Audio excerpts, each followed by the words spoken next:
Looks like they're going to go relax it on. This is King Kong's what's the sixth Lancelot game in this league. Something. Okay. Like, what does this mean then for DNC Red Side? They pick up their XP layer like we mentioned, like just go with that. There's so many XP. TNC. Yeah. The book is open.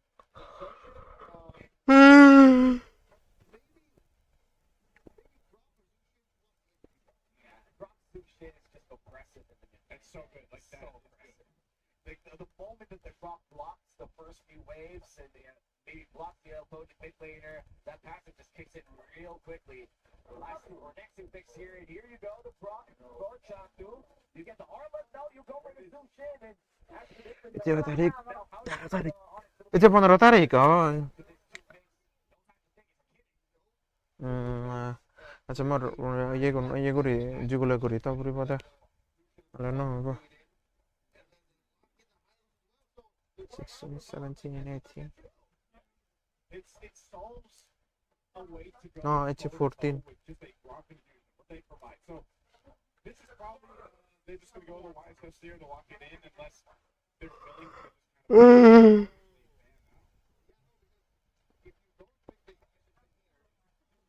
Coach EB Max, E2 Max, Coach Yanart, Super Paint, Drusco, Realtor, Carola, they have been QT, More, Lancy, Chiku, CH, 4 Canoe.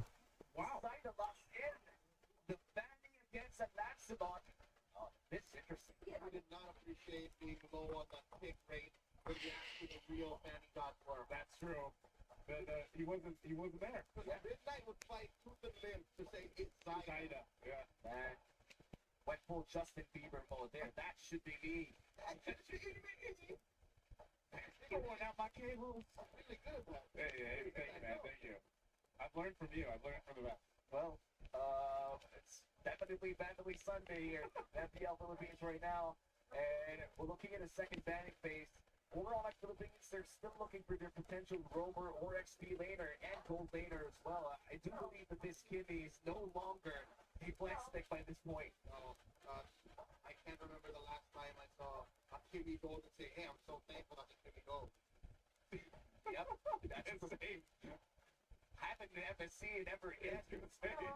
Happened once. I wish I did remember. Well, that means that Arlen is taken away here by TNC Pro Team, which also limits their own choices for XP lane, considering that they don't have their XP lane too. Neither do. So that's what's cool is they're first on the swing back. So Red 4 will be theirs, and they'll get the prime pick once we go back in the picks.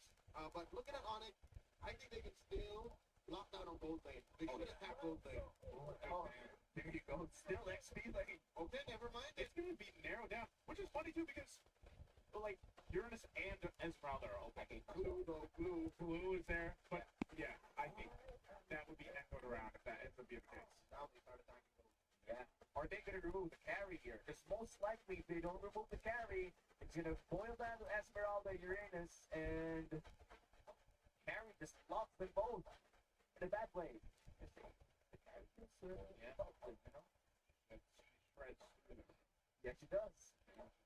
Also, the Lunox is open to take, but no Harif is available. We have seen a lot of Ruby Lunox for this week, which isn't really high in win rate, so hopefully we don't see it in game number 1.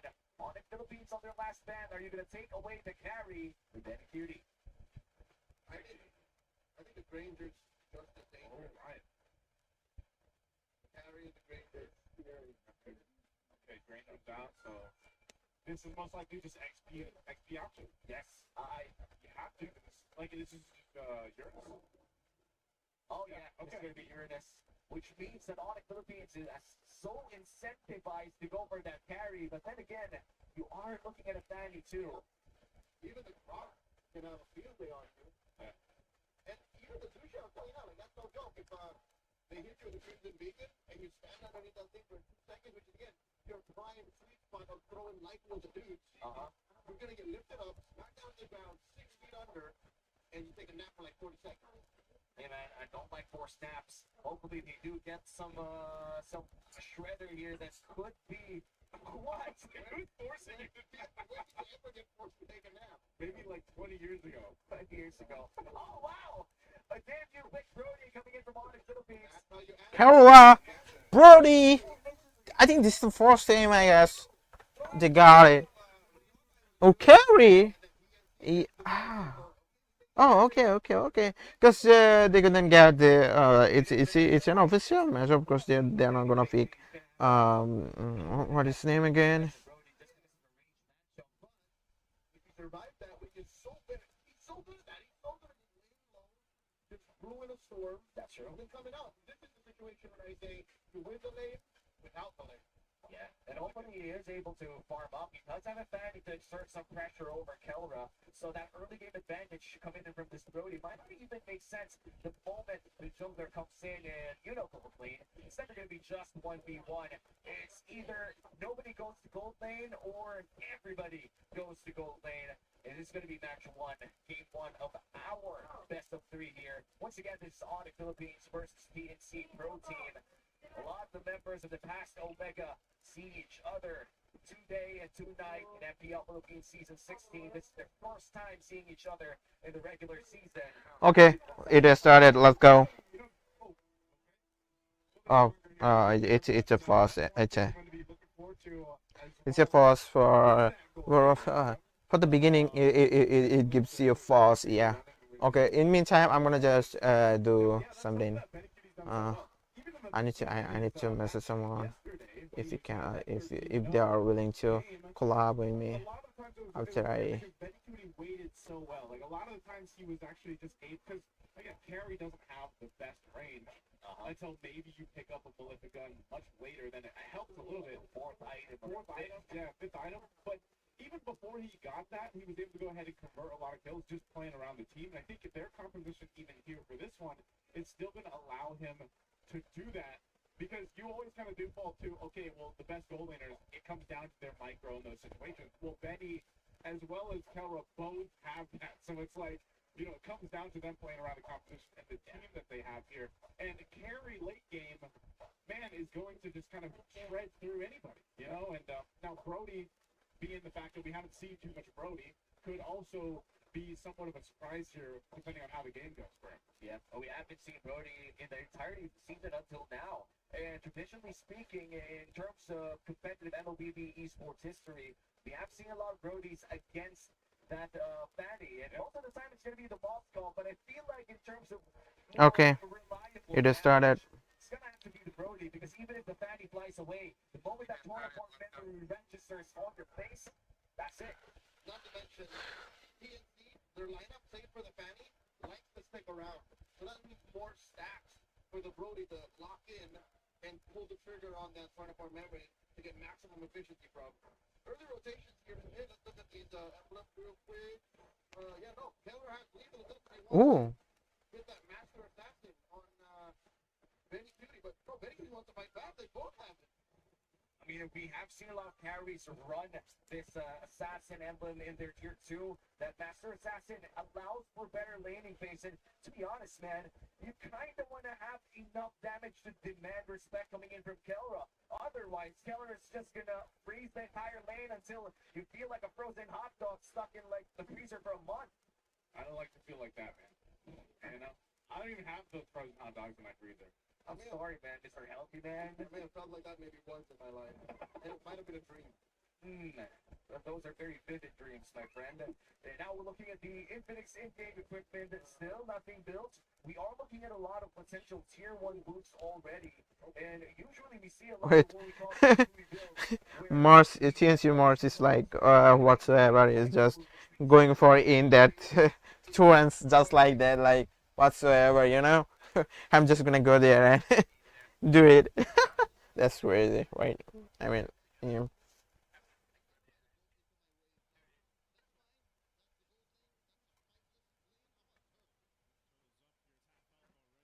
Okay, what are you doing right now? Oh, he got it. It's 4 versus 4, but they couldn't do it, able to do it because they don't have enough damage, I guess, in all the game.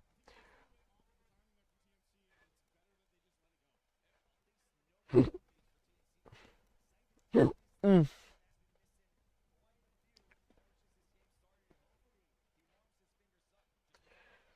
Brusco, Brusco.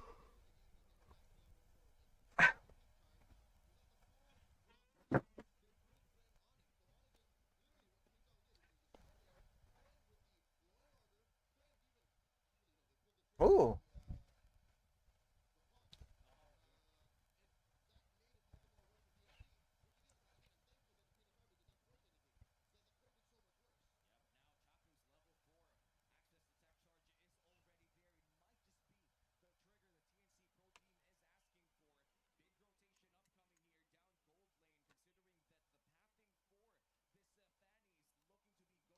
I think Benicute is really good. I mean, good MM though, if I remember correctly. It's pretty good. Look at that! Look at that! Okay. Oh, he got it. Wait! What? What the damage? What? Bro, they are not like giving a time for oh, ooh,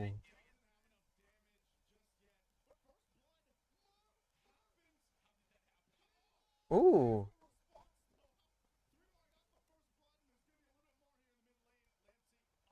ooh, oh,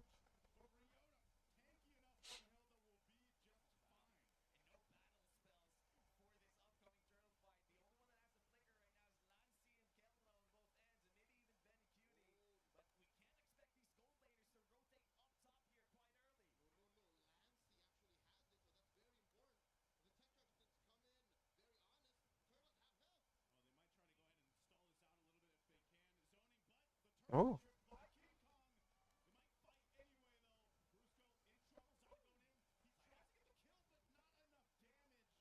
yeah. So in this match right now, cause they both have the no both. I think from Fanny against Fanny, I think their tank is taking the what's built again. I think brute force. Yeah, brute force. Maybe he's building right now.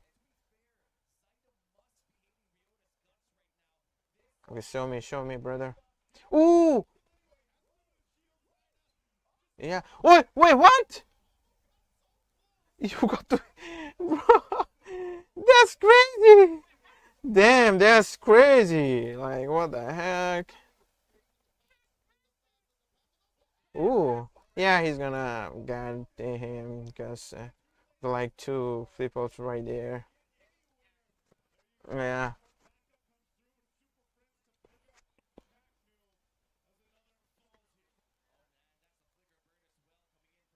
it's really hard to if you have the heroes of that hero. Brody is really annoying in our match because he has oh, he's gonna go for it. Oh, okay, okay. So he's not gonna go for it. Well, this is the turtle, I guess. Second turtle. Is it second turtle or third turtle? I don't remember correctly. But ooh, okay. Got him. Ooh, the damage is insane because he's cannot do anything about it. Ooh, zero deaths on Onic here.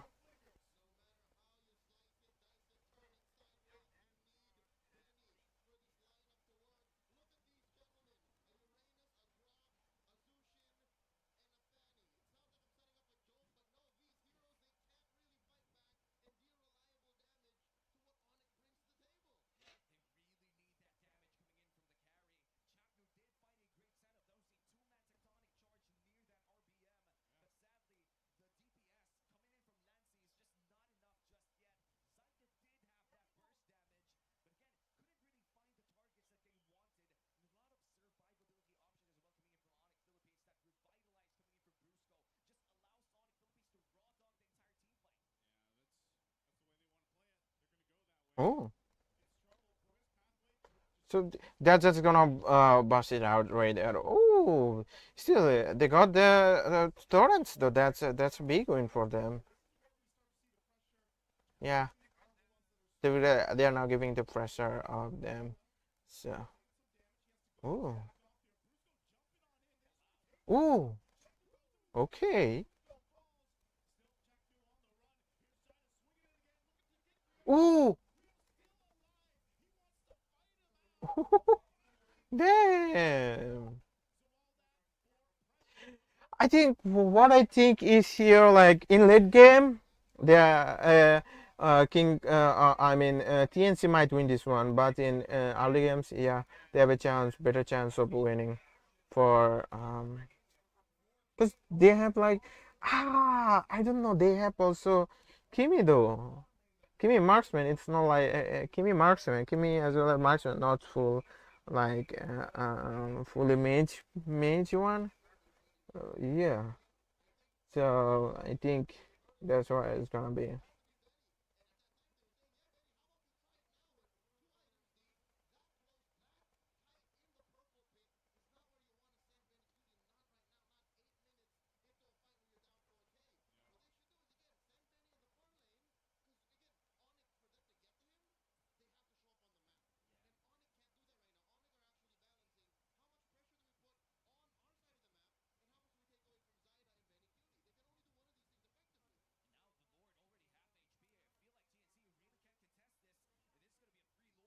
Yeah, it's a preload.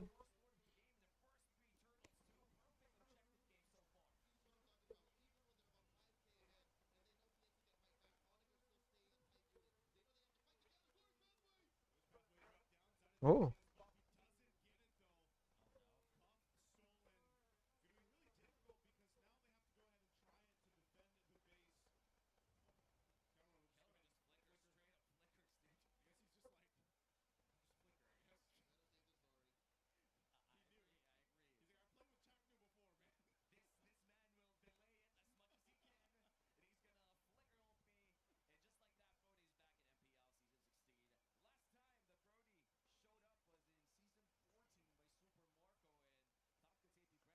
yeah. So in MPL series, MPL PS series, Subrody was shown in 2014, and it's 1 year later, and that was the first week. First time, and the Brody landed in this match. So yeah.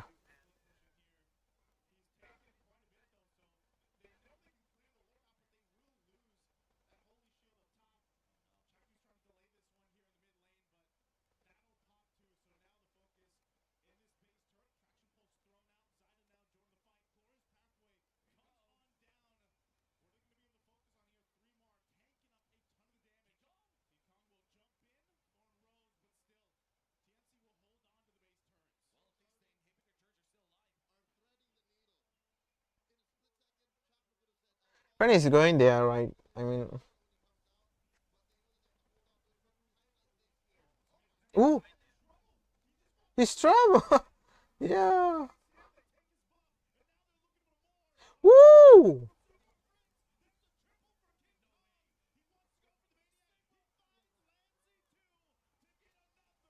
Yeah.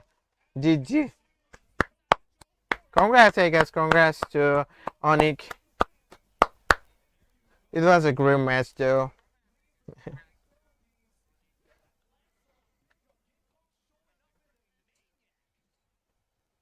Okay.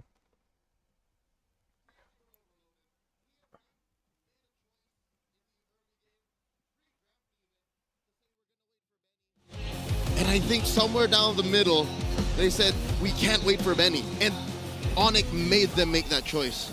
Yeah, that was pretty much forced. A lot of the team fights that we did see were in the terms of Onic Philippines. It was extremely hard for TNC Pro Team to find a winning team fight because even in, let's say, small, tight spaces, Benny Cutie couldn't even hit people.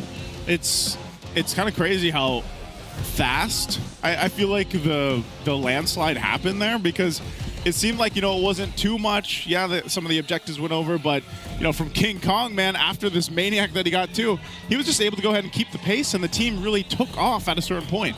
I mean, that was a highlight out there in that last team fight, and not just there, but also a lot of potential solo kills that would have happened if not for a lot of effort coming in from TNC Pro Team. Looking at our Game 1 MVP, once again, this is going to be King Kong on his Lancelot performance. The Fanny wasn't it. And especially when King Kong gets his hands on the Lancelot, again, he's been playing this hero in the current meta game, in this competitive atmosphere for the better part of what now, 6 to 8 months? Yep. He has been preparing for this moment, and I think this was one of TNC's first mistakes, is to try and check if they were willing to go for the trade, and by all means, 110%, Coach Why Not will take that trade, and maybe this is something that Coach Etomax should consider going into game number 2, because this Lancelot was traded out for a Zushin Grok, and I think Coach Tony knew that this was going to happen, no matter what that pick 3 was. Again, that pick 3 could have been anything, the Lancelot would have been fine. And that is what made King Kong the MVP. That is what got Onyx this very, very swift win. Yeah, in the moment that they took away the Kalea meant that whoever got this Lancelot wouldn't really have a hard time unless you go for an orthodox roamer such as a Kaja or even a Franco. But this time the Grok did try to go in for great tech charges, but looking back at our MVP highlights, there were some misses too. Yeah, it seemed like, again, the tech charge can work so good, but if you're looking at this early game that relies a lot of the damage on a Fanny, for example, and you're not actually able to go ahead and utilize it. Yes, there were some moments like this, and you also have to give props to Onyx, the way that they played defensively against that in a lot of these situations and these tight corridors throughout the jungle even. Alleviated that pressure of what a Fanny can actually do in the early game, I think was a big thing. Much easier for Onyx to play defensively because their lineup doesn't force them to be at a certain range to take advantage of things. TNC, look at this, it's all dive. I did not want to make this the point of focus when the game was happening because it's clear they're frustrated, but look at it again. Watch how their engagements can only happen when certain heroes are within range. Yeah. While Onyx can say, they're not ready, wait for them to come. They're not ready, wait for them to come. And when they do come, it's so much easier for Onyx to say, let's lock them down. And they locked down TNC Pro Team in a very quick game here. 11 minutes, 25 seconds is our official game time. Didn't even hit the 12-minute Lord for it to end. And for Onyx Philippines, we mentioned the word landslide. It definitely felt like one for TNC Pro Team. They couldn't even enter the premises of their own purple pit. It's crazy when you think about it because the way that it works so well, the trio mid of Onyx Philippines, and having the Hylos there, the traction pulse, of course, from Kimmy, it makes those engages, especially when you're leading like the way that they were, that much more devastating for TNC. You know, and even though they're trying to run away and trying to kind of disengage from these fights, or even if Cutie is trying to look for an opening, it's like if he puts himself 1 second too long in position, he's going to get caught by someone. And that's in fights. But in my opinion, TNC wasn't in any fighting shape, even at the 11.5-minute mark. There was a moment in time, I'd say it was a minute window, wherein TNC could have made a decision. Do we try and split the map? Because as you saw in the highlights, and if you were watching the game, Onyx were always clumped up. No one could be sent off to take care of the map elsewhere. At best, maybe it was Ryota. And we did see Ryota go 1v1 against Zyda, where Zyda just barely won by the skin of his teeth. Yeah. If TNC made that call earlier and said, all right, we're going to split the map up, Benny, you push. If someone visits you, get the hell out of there. We'll send Zyda, you go push. We'll try to buy time. Maybe this game went to 15-16, and then we would have seen a tighter game. But since that window closed so quickly, TNC just folded in the base because look at this lineup. How are you going to clear waves with this kind of lineup? Yeah, it's really hard to clear waves or even enter fights. I think Ryota did a great job as well, just stopping the Fanny from doing anything too risky for their marksman. And look at our big four. The wingman would be Brusco. Sandbag sadly is 3-mar here. A punching bag of Uranus, but hey, that's your job. The carry would be Super Friends on this Kimmy, and of course our BPI rich guy, none other than the game MVP itself, King Kong on this Lancelot, and 900 plus is already a great mark of how high a GPM could go, especially in quick games like this one. King Kong has once again broken into the top 5 again. On Friday night, he reached just barely top 5 of BPI rich guy stats all throughout season 16 with 915. Now he broke that again, replaced himself with 917. What's our highest right now? 986. 986. 989 on OHIP. Oh wow, truly a rich guy.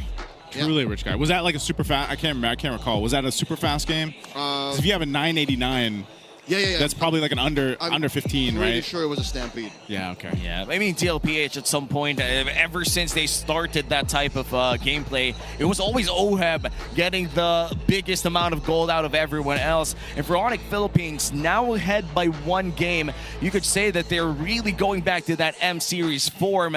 You too could celebrate Onyx victory in M6. The Joy Onyx PH Pass will be available on September 20. The starter pass will include the M6 Championship skin Joy Onyx PH and more exclusive in-game items. Join Joy Onyx PH in your very own road to champion. Just not the Joy right now, because I think it's going to be on September 20, plus another skin for the Matrix. Oh, speaking of that, the Finals MVP skin, the Beatrix Sky Force Maverick, will also be available on September 20th for 30% off during the first week. The M6 Finals MVP, Kelra, he added a personal touch by including his son's name, Slake, printed on the outfit. So get ready to fight alongside Beatrix, Skyforce Maverick, and claim your own MVP. So that's a whole lot for you guys to go ahead and save up your diamonds for, because I know a lot of people are going to want those. And especially with that personal touch, man, that's really nice. That's really nice. I don't play Beatrix, but I want it. It's still a really good skin, and honestly, the 30% discount makes it a lot more affordable for everyone who wants to buy those skins, especially if you're a super Onyx fan. I think getting both wouldn't really be bad, even if, let's say, both of them require a lot of mechanics. And that you got to get the recall, too, because I think you can get the recall if you didn't get a chance to get it before. It's in now. So you might as well, so you can, thunder. Electrify yourself, you know? And it's very noisy. A lot of us love those noisy noisy recalls and everything. But so far for this game, Onyx PH is already ahead by 1. We have seen Onyx Philippines ride the momentum more than anyone else. The moment they get that 1 win, most of the time they just go for the 2-0. Especially after a game like that, man. 11-25, and they most likely will have a momentum going into the game too. Well, before we go back to our game, let's visit the MPL arena and check what's up with our hosts. Let's go to this All Access. Sonics, what time is it? It's Onyx time and family time din dito sa MPL arena. Kasama natin ngayon ating mga super fans, si Kuya Mark and si Nolan. Welcome to MPL Philippines! Hello. Napapansin natin, nakakaiba yung jersey nila ha, magkahati. So, gaano ba katagal na kayong fans ng MPL Philippines? Since season 10 pa. Oy, matagal-tagal na rin ha, ilang seasons na. Yeah, we actually got to talk a bit earlier. So we started off as a Blacklist fan, eventually becoming a Aurora fan, and then an Onyx fan as well. Paiba-iba sila na sinusuportahan na team. So, bakit po ganyan yung shirts nyo ngayon? Kasi ang naging favorite ko kasi is Aurora and Onyx. So, torn ka kung sino susuportahan sa kanila. How about you, Nolan? Because I've seen much spark from Onyx and TLPH, so I decided to support them. Wow! Talagang fan siya ng dalawang teams na to. And do you have another question to ask for Mark? Yeah, no, of course. Well, for Nolan, earlier you were telling us actually that you started playing MLB, you were what, 7 years old? And then you started off at 7. And then you're a mid laner, is that correct? Yes. So, I know you're a mid laner, but sometimes do you just play mid lane Nolan or no? Based po siya sa mga emotions ko. Minsan po nagro-roam ako. Iba-iba yung role niya kahit Nolan ang pangalan niya. Flexible. So, meron ba kayong favorite player ngayon sa Onyx Philippines? Kelra. Si Kelra! So, since mag-game to sila, meron ka bang mensahe para sa kanya? Galingan niyo sana makarating kayo sa finals. Wow! Excited siya makarating sa finals si Kelra. But how about you, Nolan? How's your experience here at MPL Arena? It's been so delighted na napunta po ako dito and masaya naman po. The experience is top-notch and I recommend going here too. I love that! Good thing na nakakita tayo ng iba't ibang age bracket dito sa MPL Arena. And I believe kasama rin nila ang kanilang pamilya na nanonood dito sa ating venue. And with that, ibalik na muna natin sa ating desk para mapanood ang Game 2 between Onyx Philippines and TNC Pro Team. Let's go! Let's go, Onyx. Thank you so much to our host and, of course, to our super fans, Nolan and Nolan's dad. Can I just say I have so many questions, but I want to know what 2 teams I would put on a jersey like that. Good question. I asked myself. I would put maybe. Who would you put? That's a really hard question. That's hard, right? That's a hard question. I'd be Liquid Onic. Liquid Onic. Liquid Onic. Okay. Wait. If they could they do that with the jackets? That would be insane. Someone needs to do it with the jackets. Yeah, and hopefully if they do, we get a 30% discount too. And, TNC Pro Team, by the way, picks blue side, and that's going to be a confirmed swapped sides here for game number 2, considering that Onyx Philippines did secure that blue side when they had the side selection advantage. And now entering game number 2 with the blue side going to TNC Pro Team, what can we expect as we enter the drafting phase? They are no longer going to give out that Lancelot. It's too dangerous. That's true. I think it would be a mistake to let King Kong get his hands on the Lancelot again, especially via red 1 and 2. So if not in the ban phase, I think TNC will set up a blue 1 Lancelot, and then if ever red side bans the Lancelot 2, in addition to the 1-1 and whatever else comes up on red 3, they'll go Zushin 1 on the blue. Wow. Early CC ban here coming in from Coach Why It Not. makes sense. That's the Onyx MO. It is Onyx. I do think so. You know, they just don't like it. They just don't CC. like it. I think they just don't like the CC. And when we look at the Kalea on the side of TNC Pro Team, this is like the blue side housekeeping at this point. If you're not going to pick the Kalea, you got to take it out. Because if you're going to first pick the Lancelot or YSS and the Kalea is open, that's basically death sentence. Wow. In week 1 and week 2, we saw YSS have 0% win rate in blue side, and that's mainly because the Kalea was present in the red. And even on red, you're allowed to not have to pick Yusen Shin. So they don't have to ban Yusen Shin. If they want to pick the Lancelot, they should risk it going into blue 1, and that's what TNC's setting up for. That's what I'm wondering though. Like, why the Fanny ban? Is it because just TNC don't have anything else to ban here? They don't want to get rid of the others? Yeah, because look, from red, what they banned was Kalia, 1-1 Badang. Yeah. 2 of those things were throwaway bans. They didn't have to ban the Kalia, they didn't have to ban the Badang. I mean, at this point, if you're Coach Etomax, you wouldn't really want to give the comfort picks or assassins here for King Kong. I feel like whenever facing Onyx Philippines, there's just this part of you that wants King Kong to play utility. Like, this guy's just too good in the assassins, especially now. You know, maybe 2 weeks ago, you can't say that out loud, but now it's different. So what's going to happen here, since we do see the Lancelot in red 2 ban, TNC is going to lock in the Yusen Shin, unless it gets banned. And then Onyx will somehow think of putting the Hayabusa or something on King Kong, and then TNC is going to answer it. Yeah, because the Harith is pretty much open to take 2. And if ever TNC does go for a Yisun Shin early on, or maybe even a 1-1, that's going to be an easy Hayabusa and a Harith on the side of Onyx Philippines. And you wouldn't really want that in one side, especially if you're going to take away the Phobius too. So there you go. The Harith is taken away for TNC Pro Team. Now Onyx Philippines, I wonder how they're going to respond. Wait, does this, what if this happens? What if they first pick the 1-1? Hey man, it's for Benny Cutie. That's Benny Cutie. Yeah, it's not banned. Because Onyx don't ban it? Yeah, it's Benny Cutie 1-1. That would have been a first in Season 16, and it may be one of the most costly mistakes in the draft. I don't know if Coach Wina's going to do it. It's risky. If there's one dude who's going to play 1-1, it's going to be the dude who named his daughter 1-1. I was going to say. Right? There's no other guy. Okay, there's no way. There's no way. No. You can't let that. You Still can't let 100% ban rate in Season 16. You know what?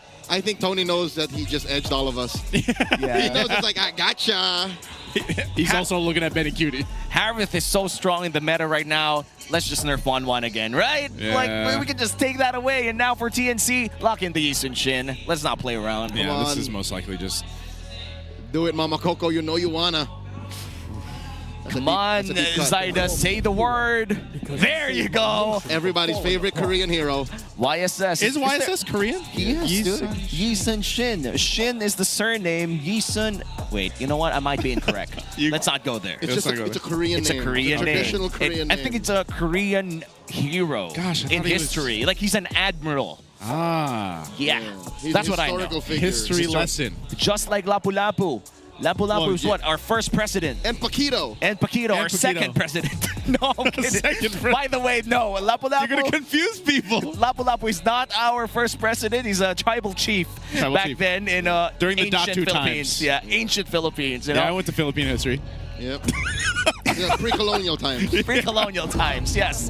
And there you go, the Kimmy locked in with the Grok. And we did see good Grok gameplay coming in from Brusco. Yes, he did. Yesterday. No, that was Friday night. That was Friday night. You know what? So fresh in my memory, it feels like it was yesterday. Sounds like I just heard that.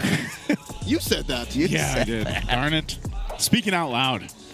Well, apart from my own thoughts talking to me every night, next 2 picks here for TNC Protein. Wake up. This is a dream. It's a forced nap.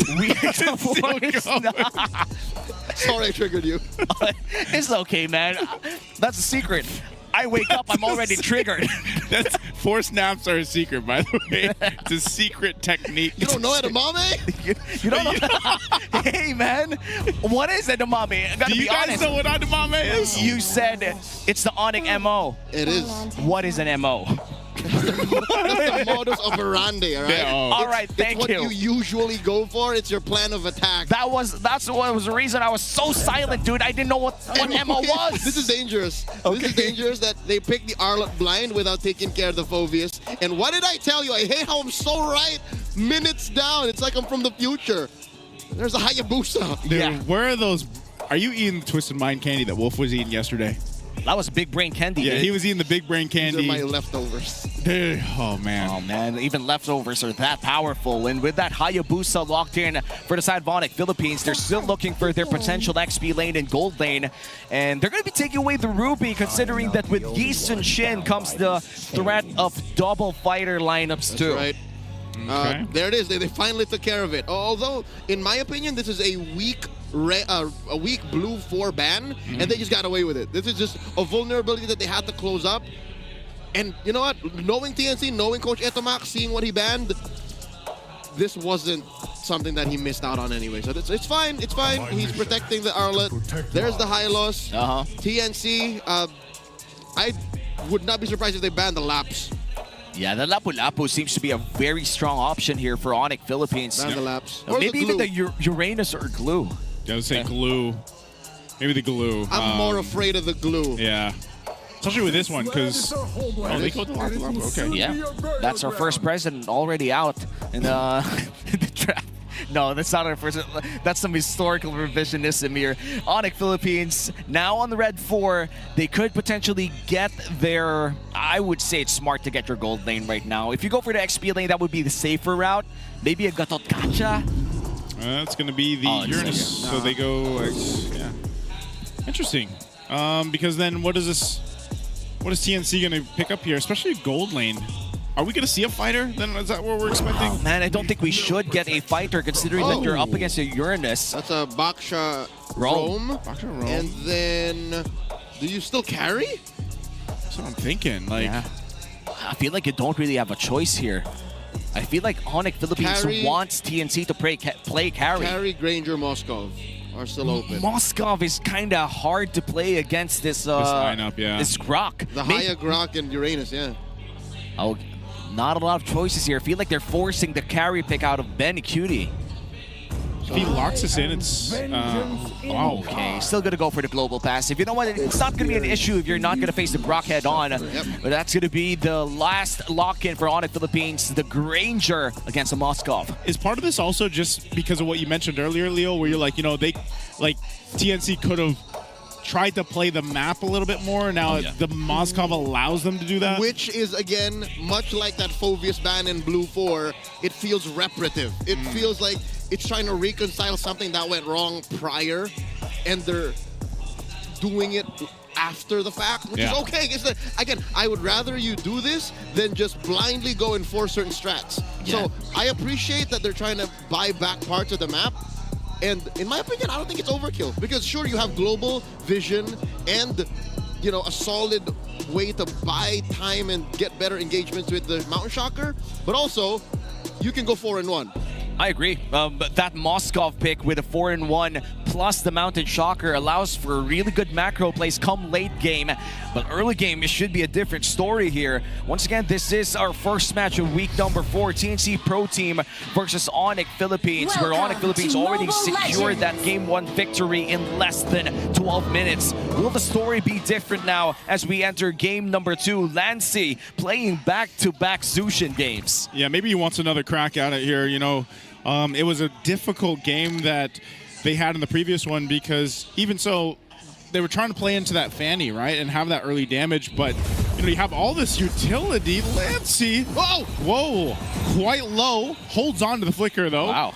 So he's just going to go ahead and regen back up, but you know, that's what I'm worried about here is if they're not able to capitalize on this, having this Jushin, which is still, obviously it's a power pick. Teams still love to pick it up, but you know, you got to be able to follow through with that. Now, should be a little bit better now that you have Zyda on the YSS, and like we mentioned leading into the match, we saw him play this time and time again yesterday. And I think the Boxia pickup here coming in from TNC Pro Team functions more like a Selena pick early on, where he just leashes this YSS as fast as he could go, just so the YSS could outfarm King Kong on this Hayabusa, and mainly without the kills, I feel like this YSS could outpace him. And again, we're getting more signs leading to the same direction. TNC wants the map back. Game 1, they barely had any. And Onyx, it's clear that they still want to fight. They want to win lane to lane. Looking at the EXP lane, you saw that Ryota is bullying 3mar. And I love that Ryota picked up agility. This allows for the Uranus to keep stacks on himself and to put stacks on the Arlot, especially when the Arlot wants to stay in the lane. It's the Uranus that actually bullies him out. And so far for this Uranus, I feel like they could potentially secure something against the Arlot pickup upstairs. And there you go, Flicker forced out of 3mar. And the Turtle will be spawning around that area, which means Onyx Philippines will have a direct lead. Yeah, they bullied them here. They did get that battle spell out. Gold laners doing their things too. Kelro a little bit low there. Oh, they're in trouble. Ryota actually gets caught. He's the one to fall first. Fight for the turtle. King Kong will secure it. He gets dragged back with the lantern, and there, 3mar meets him. King Kong has nowhere to go after using the Quant Shadows. He's done and dusted as they pick up another kill. Now 2 on the board for TNC. Amazing target acquisition by TNC. They are fueled by their lack of range in game 1, and now they are not letting Onyx go. Brusco Oh no! puts up a Rampart, barely getting away, and now finally we see Zyda get into a position, a mindset, a state of flow that he was in the last time he played the Yusin Shin back to back to back. He is starting to steal away King Kong's resources. Already 2-0 too. We see a lot of Yusin Shins play it passively at the start, but make it different for Zyda, already ahead by 2 kills. Getting resources away from King Kong as well, and just gotta say, Brusco on that Earthen Rampart not only delayed the Arlot, but also blocked the final slash early on. Yeah, you're always able to see some of these great, brilliant uses of the Rampart whenever the Grok is in play, and it sometimes even puts enough pressure. I mean, we actually talked about this quite a bit on broadcast yesterday, the different kind of combos or variations that you can do on the Grok, you know, whether that's using that basic attack, whether that's charging him with a tech charge into the Rampart. Yep, Flicker Swing, Flicker Basic, Rampart, Flicker Tech. These are all good combos, but maybe for the first time in game 1, let's visit the gold lane. It's clear that the gold standard is bullying Benny. Benny is down, the last time we checked, about 500 gold, even without the kills yet visiting, or big fights visiting the gold lane. Kelra can afford to do this. Kelra just has better damage output. Yeah, and that's what you get when you draft a Granger. Insane early game, an insane power spike by mid game. The moment that you get that Sky Piercer, you go online. Now King Kong looking for an angle here. Lancy might just be in trouble, but the first, or rather the second turtle of the game is already spawning. But TNC Pro Team establishing early on their presence. Oh, tech charge going to be used up. Not really what they were looking for, though. They're going to be in a bad position. Mount Shocker already used, and Brusco is gone. Spear Destruction won't land, but right now with the numbers advantage, TNC will secure the second turtle here.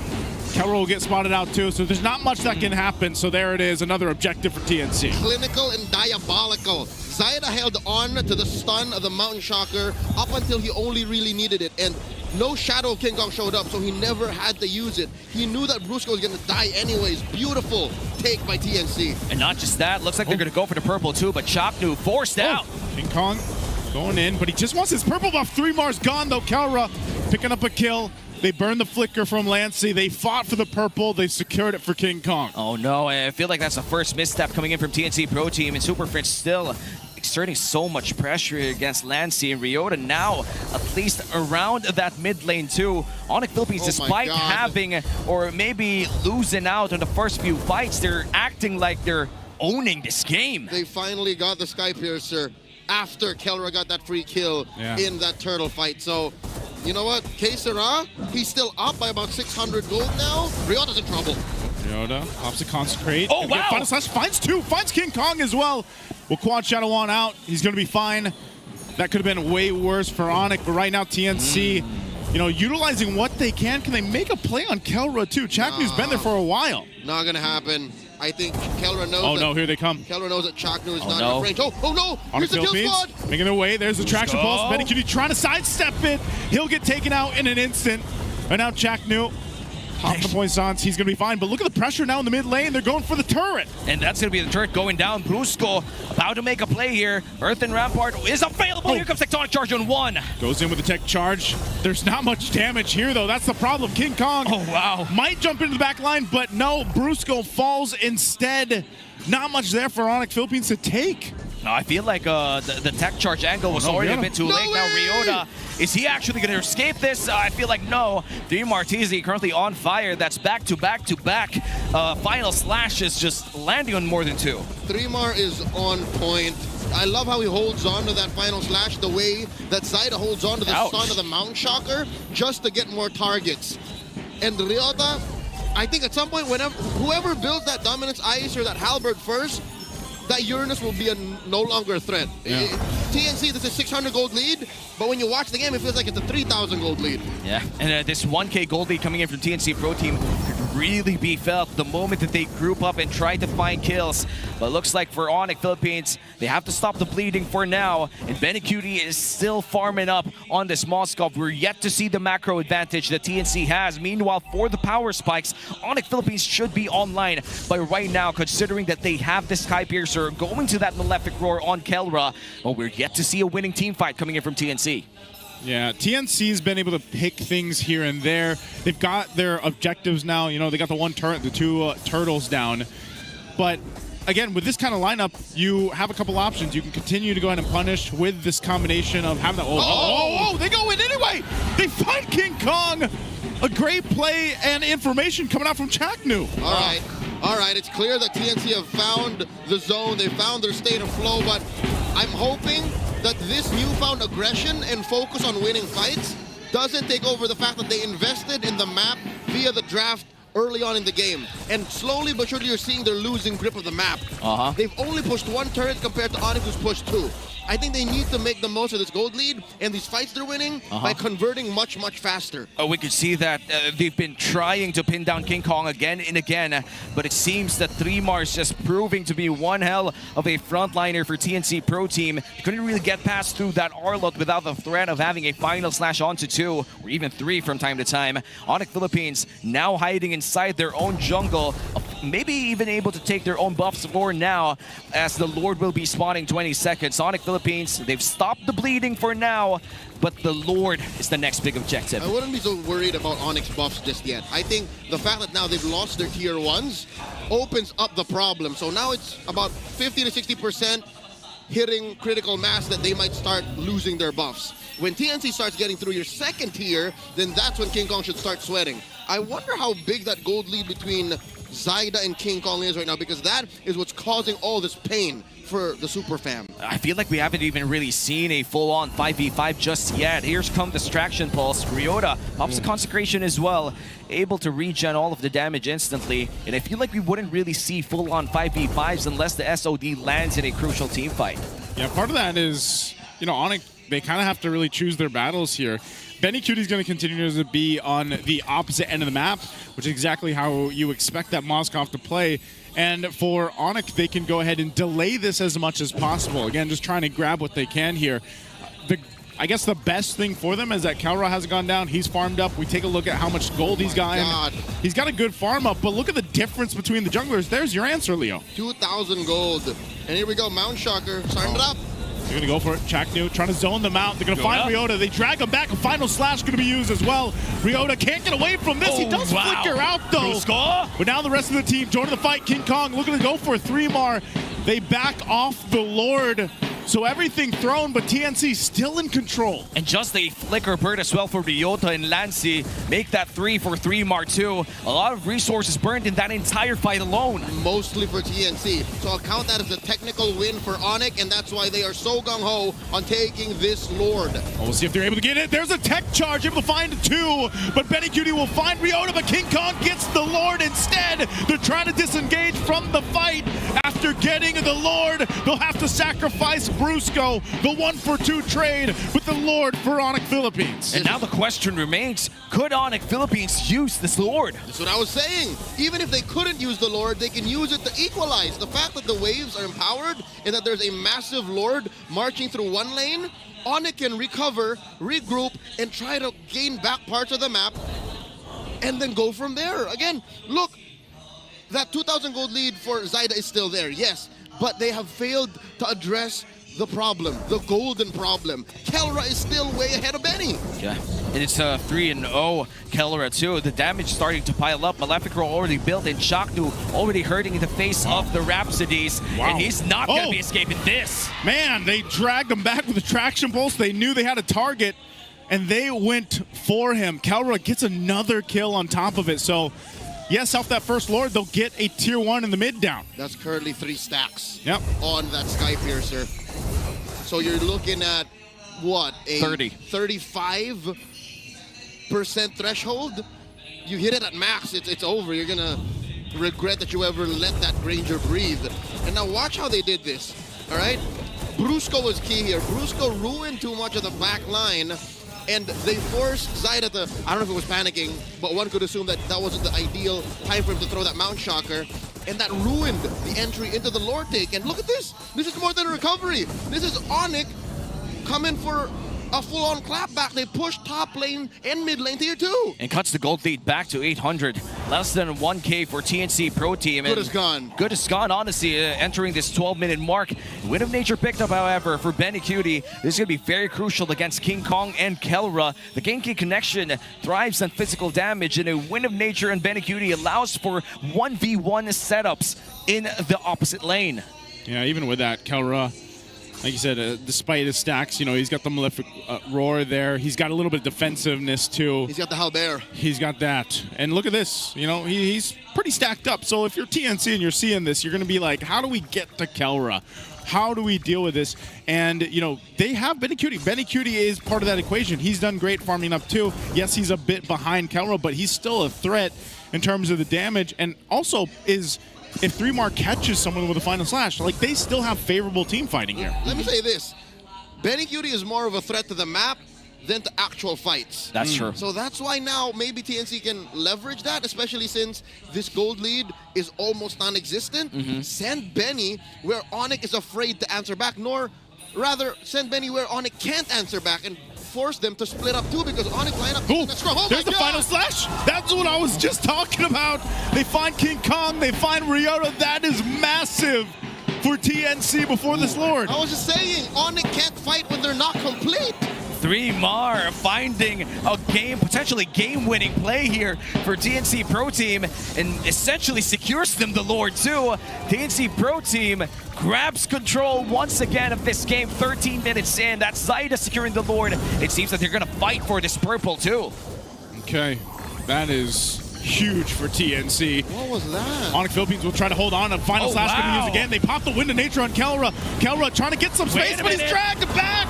A great usage from Lancy, and now it's falling apart. Onyx, they're back up. They're trying to get recuperated here, but they lost Kelra. Man, these final slashes coming in from 3-mar is starting to be a problem for Onyx Philippines. I feel like the angles are just so fast, and it's so hard to predict when 3-mar will just come in and try to swipe out 3 members coming in from Onyx Philippines. You know what? Instead of forcing Onyx to make these mistakes, what TNC did was they found a way to make Onyx present themselves on a silver platter. I was wondering, okay, I was going to theorize that they found those two, Ryota and King Kong, just chilling in mid because they hit the Mountain Shocker. But no, apparently, They were just out there They in were the just middle. there. Yeah.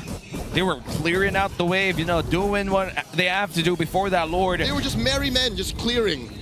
But suddenly, Wild 3-Mar just pops out. That's scary. Trying to defend this. Lord's almost taken care of. Try to take some shots, but Brusco, tech charge, trying to defend here. But he gets dragged back, so Lord is gone, but you lost Brusco. Top turret worked on by Benny. They're going to go for it anyway. He pops it with the nature. King Kong doesn't have enough damage either, as Benny Cutie is fine.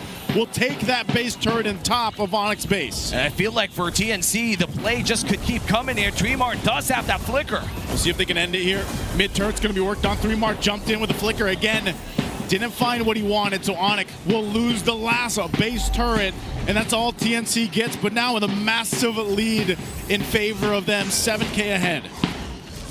This is going to be hard for TNC Pro Team, actually for Onyx Philippines, considering that a 7K gold lead against a Hayabusa that has struggled to find his first kill of the game 16 minutes in. King Kong is not having a great game after that Game 1 MVP performance. TNC Pro Team deliberately shut him down. He's still struggling.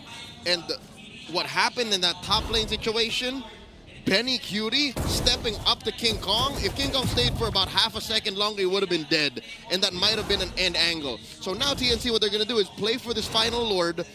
And I give them a 80% advantage, given that they have full vision. The Mount Shocker is a game changer. The fact that King Kong can hide in random bushes and shadow in for the steal or shadow in for the shadow kill changes how Onyx have to go in. So I'll tell you now, maybe what they can do is, it's just so hard because my best practice, my suggestion would be to send Ryota, hunt down Zyda or Benny Cutie, compromise that part of the plan for TNC. That's the one thing that they can afford. Well, right now for Onyx Philippines, huge disadvantage here in terms of the map control. 3 inhibitor turrets down. Oh, wow! Oh! Anime style read! Oh, he tried, he missed, and now what's the answer here? They're just going to get the Lord off this. I'm not sure if Onyx can actually contest this. They're missing a massive utility piece here. Brusco going to get caught with the final slash. He has nowhere to go. Dragged back with the lantern again. Brusco gone. They're still going to be fighting. Kelra firing off of the Rhapsody. King Kong jumps in, but still holds on to the shadow kill. They really don't have much space to work with at all. And it looks like that'll be it. TNC will just grab themselves the Lord. That's going to be a Lord secured, but Ryota might be in trouble here. Chakdu has the shadow, but King Kong forced to go back. Oh my God. Spirit Destruction going to be used. They go in anyway. Beacon from Lancey. He pops up with a crown. They'll find Ryota. The shadow kill going to be coming through. King Kong gets a kill. He still has this help of the team. Wow, but Kelra pops the Wind of Nature. 3-Mar's on him. A double for Zyda, making a triple.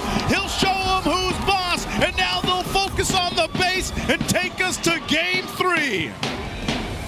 It seems that yesterday's 3 games are catching up for our final day of Week 4.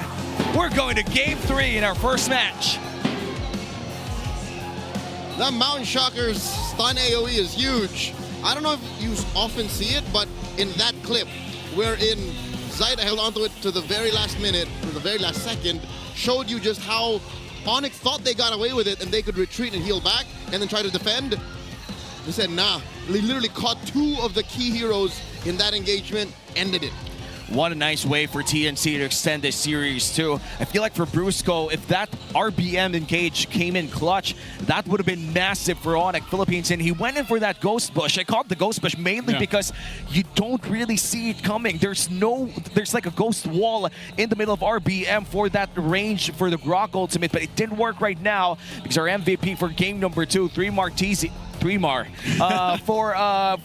for his Arla performance, just swiped out so many people in his final slashes. You know, we spoke about 3-Mar leading into this and everything else, and he has done so good in all the matches at TNC, and especially when he gets his hands on Arlot, he's got to be one of the best players right now on the Arlot. Specifically, he's able to go ahead and calculate those catches with the final slash so well and provide so much value to TNC and how they kind of adjust from the early game all the way to the late game. He is eking up to Sanford, currently as the best Arlot in the league, and this MVP performance is all you need to see to really understand why we're able to make that claim. Early on, he was getting bullied by the Uranus, yes, but he got away from that. He was able to answer that and mainly use his team to try and equalize. And then when they started leaving the lane, that's where things change. And that's how, in my eyes, in my mind, rather, I knew that they were going to try to bully and oppress King Kong. But I didn't know they were going to do it this way. I didn't know that they were going to threaten his shadows with a vengeance and a final slash so effectively. Look, that's how it started. Yeah. And looking at our MVP highlights here for game number 2, going back to the early game, it was, I would say, a very close early to the mid-game, considering that Kellera was ahead against Benny Cutie for the first few minutes, but we couldn't really feel it because there weren't really big team fights that happened before TNC got their big lead. I think that was the only thing Onyx was winning. And the fact that Onyx had that gold lane advantage throws us back to prime, well, I don't want to say prime Kellera, but the time that when we thought we knew how Kellera played.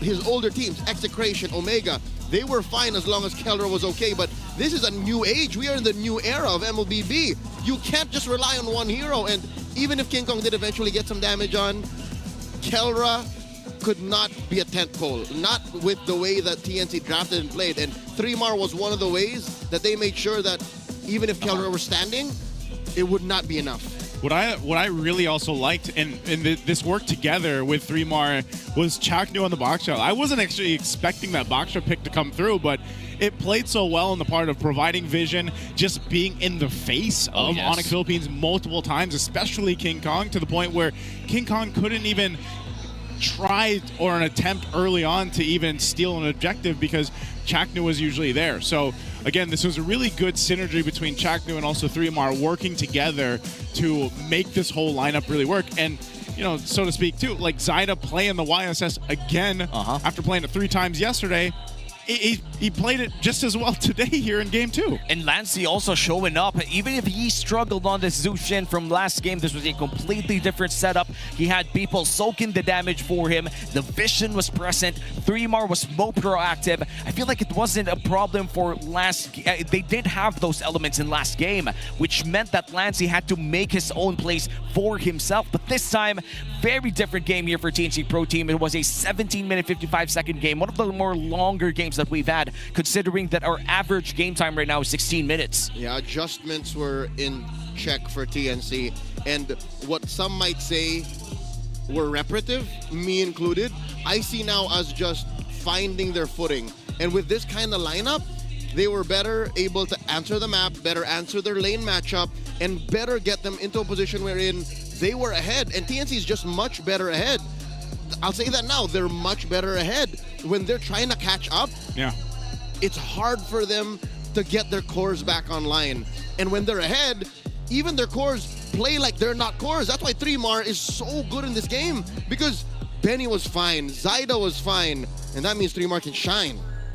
And 3MAR did shine, our Game 2 MVP for this series, extending the series all the way to game number 3. On this Augalot pickup, we've seen 3MAR pick this up early on in Season 16. There were times that we would have pulled the trigger quite early or maybe even far away from his teammates, but it seems that TNC has cleaned that up here in game number 2. And against Onyx Philippines, one of the best teams in terms of formations around team fights, objectives, and everything, they were able to dismantle that in a, I would say, an off-tempo beat. They did find targets coming in from Onyx Philippines that were prime targets in different times of the game, especially Kellera, who was supposed to be in the backside, would still be able to hit that final slash. What a stark difference, though, for King Kong, you know, from game 1, like you mentioned earlier, Womi, where he had that game 1 MVP, and then here, honestly, he was kind of just shut down. You know, you didn't really feel the Hayabusa at all throughout this game 2 here, and it was just apparent of just how tough it was to work against the lineup that TNC had. Yep,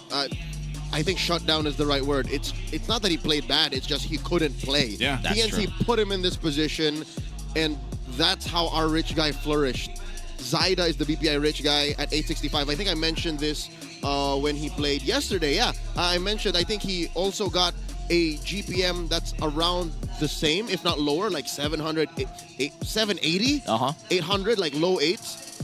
It's not that he farmed less. It's just that the economy in this game has a lower ceiling, and that this is more evident of how high he's able to put himself in when all the stakes are that much lower. So he min-maxed the economy on this YSS, and that's why it makes him one of the better ones in the league. And looking at this YSS performance coming in from our BPI rich guy, Zaida, it was fueled by his teammates as well, just feeding him all of those potential kills and also giving him the space to farm up. I feel like at some point in time, we were also telling that he was already invading the jungle against a Hayabusa. Who does that, right? When you enter the premises of a Hayabusa jungle, you risk a 1v1 against one of the most lethal ultimates in a 1v1. But before we head on to that, be featured as the next MPLPH Superfan of the Month. All you have to do is to join the MPL Philippines official group, engage with the community, and just keep those interactions positive. Scan that QR code below. Keep them positive and share any MPL related news and updates in the group for your chance to be named for the MPL Philippines Superfan of the Month. We always keep an eye on that group for you guys, and we always like the discussions that come through, you know, especially from our super fans out there. Don't miss out on an amazing deal. On that amazing deal. Well, it would be effortless the moment that you just talk about the league, talk about your favorite players and organizations in those social media groups. But other than that, of course, let's talk about the meta for a bit. We do have a lot of different compositions right now in our meta, and this is our meta talk right now. What other fighter heroes rather are viable in the gold lane? We've seen the Ruby, we've seen the CC, we've seen the Masha, but we try to forget that. So yep. What else? I would maybe a throwback to the Minstar Gold that was brought up a few seasons back. That was Benecutie. Benecutie that brought that. That was season 11. Fighters. That's okay. Zilong comes to mind. I hate you.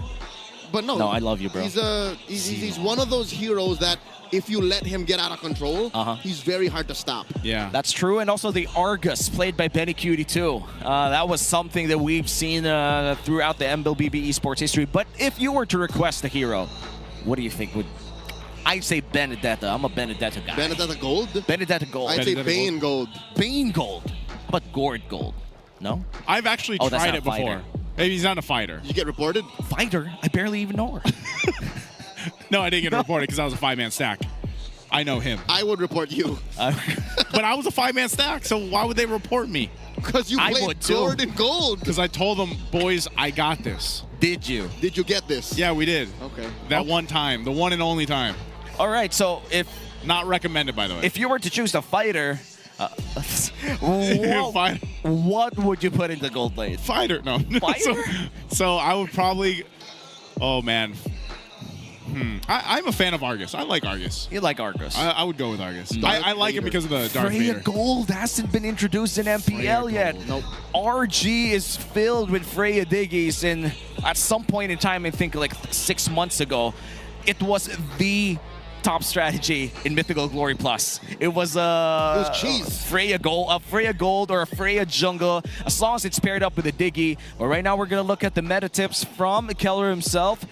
Number one is don't tilt and enjoy the game. How do you expect me to do that when whenever I log in the damn game, I saw Hanabi's in my gold lane, Zilong's in my XP. No, I'm kidding. How is that even still happening in like Mythical Glory? No, I'm kidding, Glory, dude. I'm good. Like, I'm happy with the game, dude. I never tilt. Well, tip 2 and 3 are kind of, connected because you have to be patient and farm because you need the gold for those team fights. Yeah. Oh yeah, that's definitely gold-centric tips out there. Those are golden tips. What about the last golden tip? Don't go first in team fights unless you're playing a Tigreal. So if you Just are never go first. Yeah, That's a golden tip. I feel like these tips are made specifically for gold laners out there. Let the Hanabi go first because she has CC immunity. I agree. Yeah. You know, if you're playing the Freya Gold, don't think about the people with CC. Just come in. And then you have the other. Then you have the other people on the other side being like, "Go in, come on, follow me." And now Onyx Philippines goes in with the blue side pickup. Another swap of sides here for game number 3. For game 1, they did choose the same side, so we might be looking potentially at a very similar draft. But I think if you're Coach Etomax, you don't want to give the Lancelot. Let's not have a part 2 of what happened in game 1. I think part of that is all going to be dictated by the bans, like we saw earlier, because we did see some swerves on the bans, in the previous one, and now that Onyx Philippines is going to be on that blue side, if the goal is to get the Lancelot in the hands of King Kong, or potentially maybe the YSS for him, not going to happen. Neither. Lancelot on King Kong is never going to happen. Not after what happened in game 1. What about the YSS then? I feel like YSS, you could, as long as you could trade for the Kalea. Yeah, but I don't think the Kalea is gonna happen either, because Etomax banned it. No, Etomax banned it. So now that they're on red, it's more likely they're never gonna see the Kalea. Yeah, but might be not actually housekeeping for this game might go nuts, because Kalea 1-1. Yi Sun-shin and the Lancelot, all of these picks are really big comfort picks for key players here. So we might just see those picks out in the banning phase already. But looks like they're going to go for the Harith first in the 1-1. And this is going to be the final drafting phase of our match number 1, with Etomax taking away the Lancelot that they gave away in game 1. So what I see happening is TNC might allow the first pick Zushin. That might be the best trade. First pick Jushin. Yeah. I'd be even afraid. Honestly, I'd be even afraid of letting the Arlot go through again, man. Like after 3 months performance there, they might want to go with that again, depending on what Onyx picks up in that first phase. Especially if the Phoveus is taken out, or at this point, CC, potentially Lapu could be taken out away. Etomax, they could take away the Yi Sun-shin. I feel like at this point, just take away the YSS. Oh wait, the Kalea is still open. Yeah, Kalea is still open. So they're gonna ban the Kalea here. Yeah, and it's gonna be really hard to ban. What? Oh, they're gonna go for the trade. They take away the Fanny. They're forcing Onyx to make the choice: Zushin or Kalea. No, it's Lancelot. Wait, no, yeah, it's YSS. Zushin or Kalea or YSS. So I think Brusco gets his Kalea here. And it's no open, matter man. what happens, TNC gets the other 2. Yeah. Yeah. I think they take the Kalea though. That's the safest. That's Yeah. devious. That's devious, Etomax. Devious. What's the base? Devious. Devious, brother. What's the base? Oh, yeah, they're going to go for the Zushin. This is going to be a Chaknu Kalea paired up with a potential YSS. Kalea Sun-shin. Yeah. That is the most safest trade that they could go for if you're a TNT Pro It's team. a winning trade, bro. It's like I'll give you my $1 for your $10. There you go, the YSS. Now, do you pick up the Kalea with this YSS? He does didn't. not. What? He All goes right. with Brock instead. $10, baby. $10. We'll take it. No, take it. no, I'm not. No, I would like your $10. it was a metaphorical statement. I would like your 10 USD, Sir Leo. you work in USD. This young man who is a graduate of literature would know what a metaphor is. No, I think metaphor, if there's the existence of metaphors, implies the existence of off-meta vibes. But yes, Onyx Philippines, You're digging. the Kalea is there, and the Lapu-Lapu. They don't care about the Arlet. The Kalea is weird. I think they read into it. They read into it. TNC. The Kalea is weird. People love this joy, by the way. It's just. It's his joy, man. I do believe it is just the portrait, because the skin comes out on the 20th. And there you go. The comfort pick Arlet. Strike the iron while it's still hot. 3 Mar TZ. That's a 3 lot. Mar. That's Sorry. solid. That's a solid amount of CC. I told you that's going to happen. Like, if I called anything today in this match, it was that. It was the Arlot. The Arlot back-to-back, the Yi Sun-shin back-to-back. Yeah. But it is a very different laning phase, though, for this Arlet.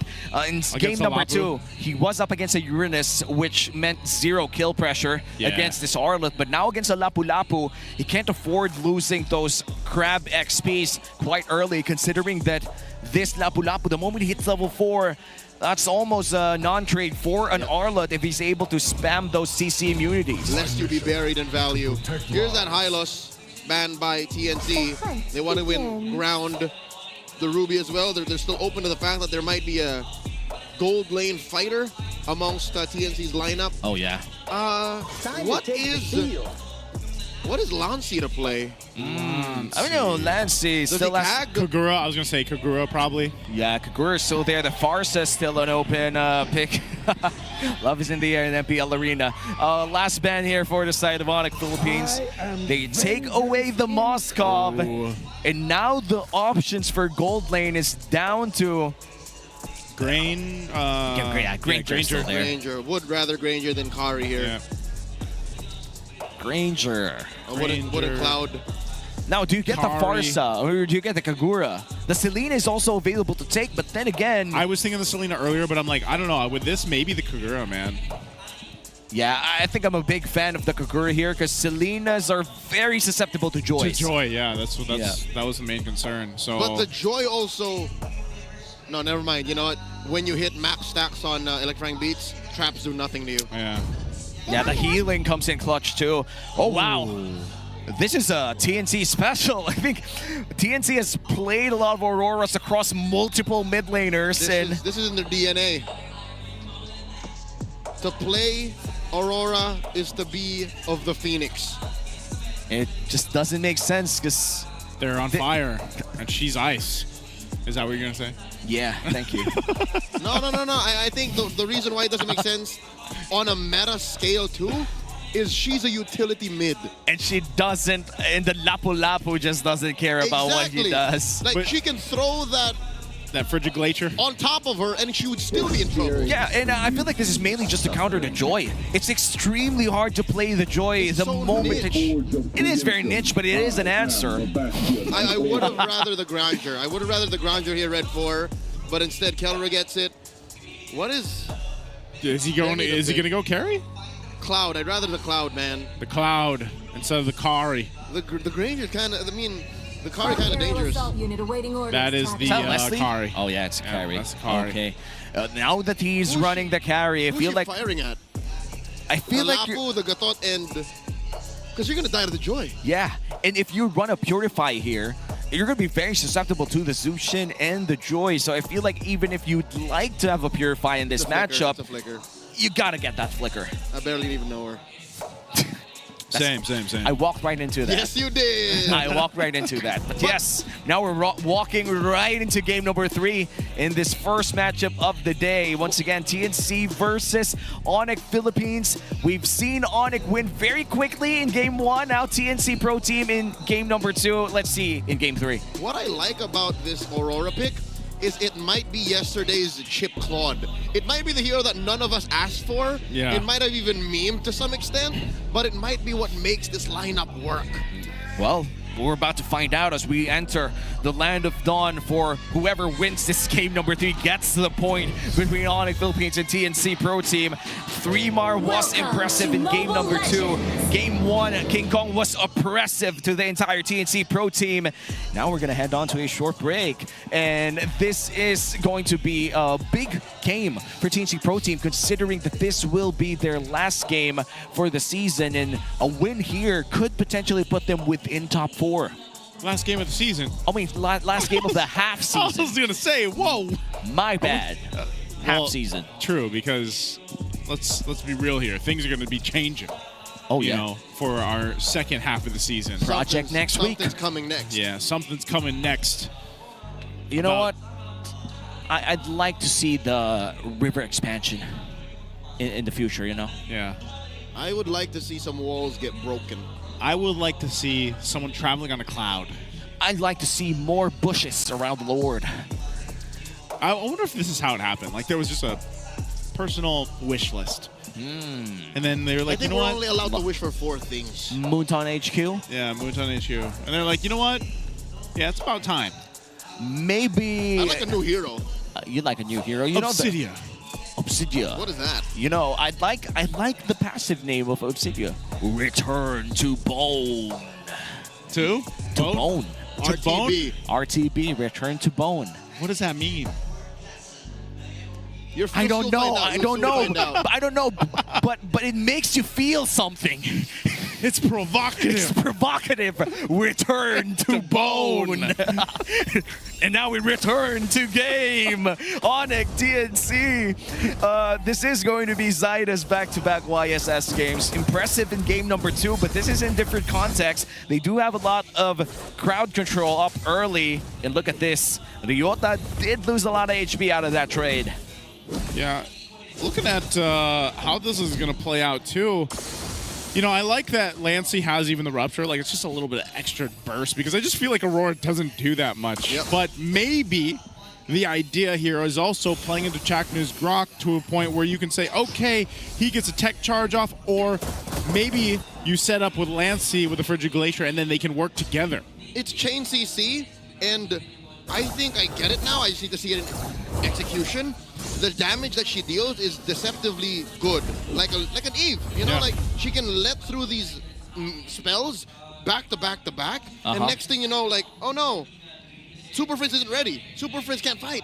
And I think it's also hard to find a proper or perfect timing, especially if you're up against this Aurora, considering that the moment that you drop the Fidget Geyser, it kind of pauses the entire team fight. It's an entire pause button the moment that you see it just spreading throughout the entirety of that AoE.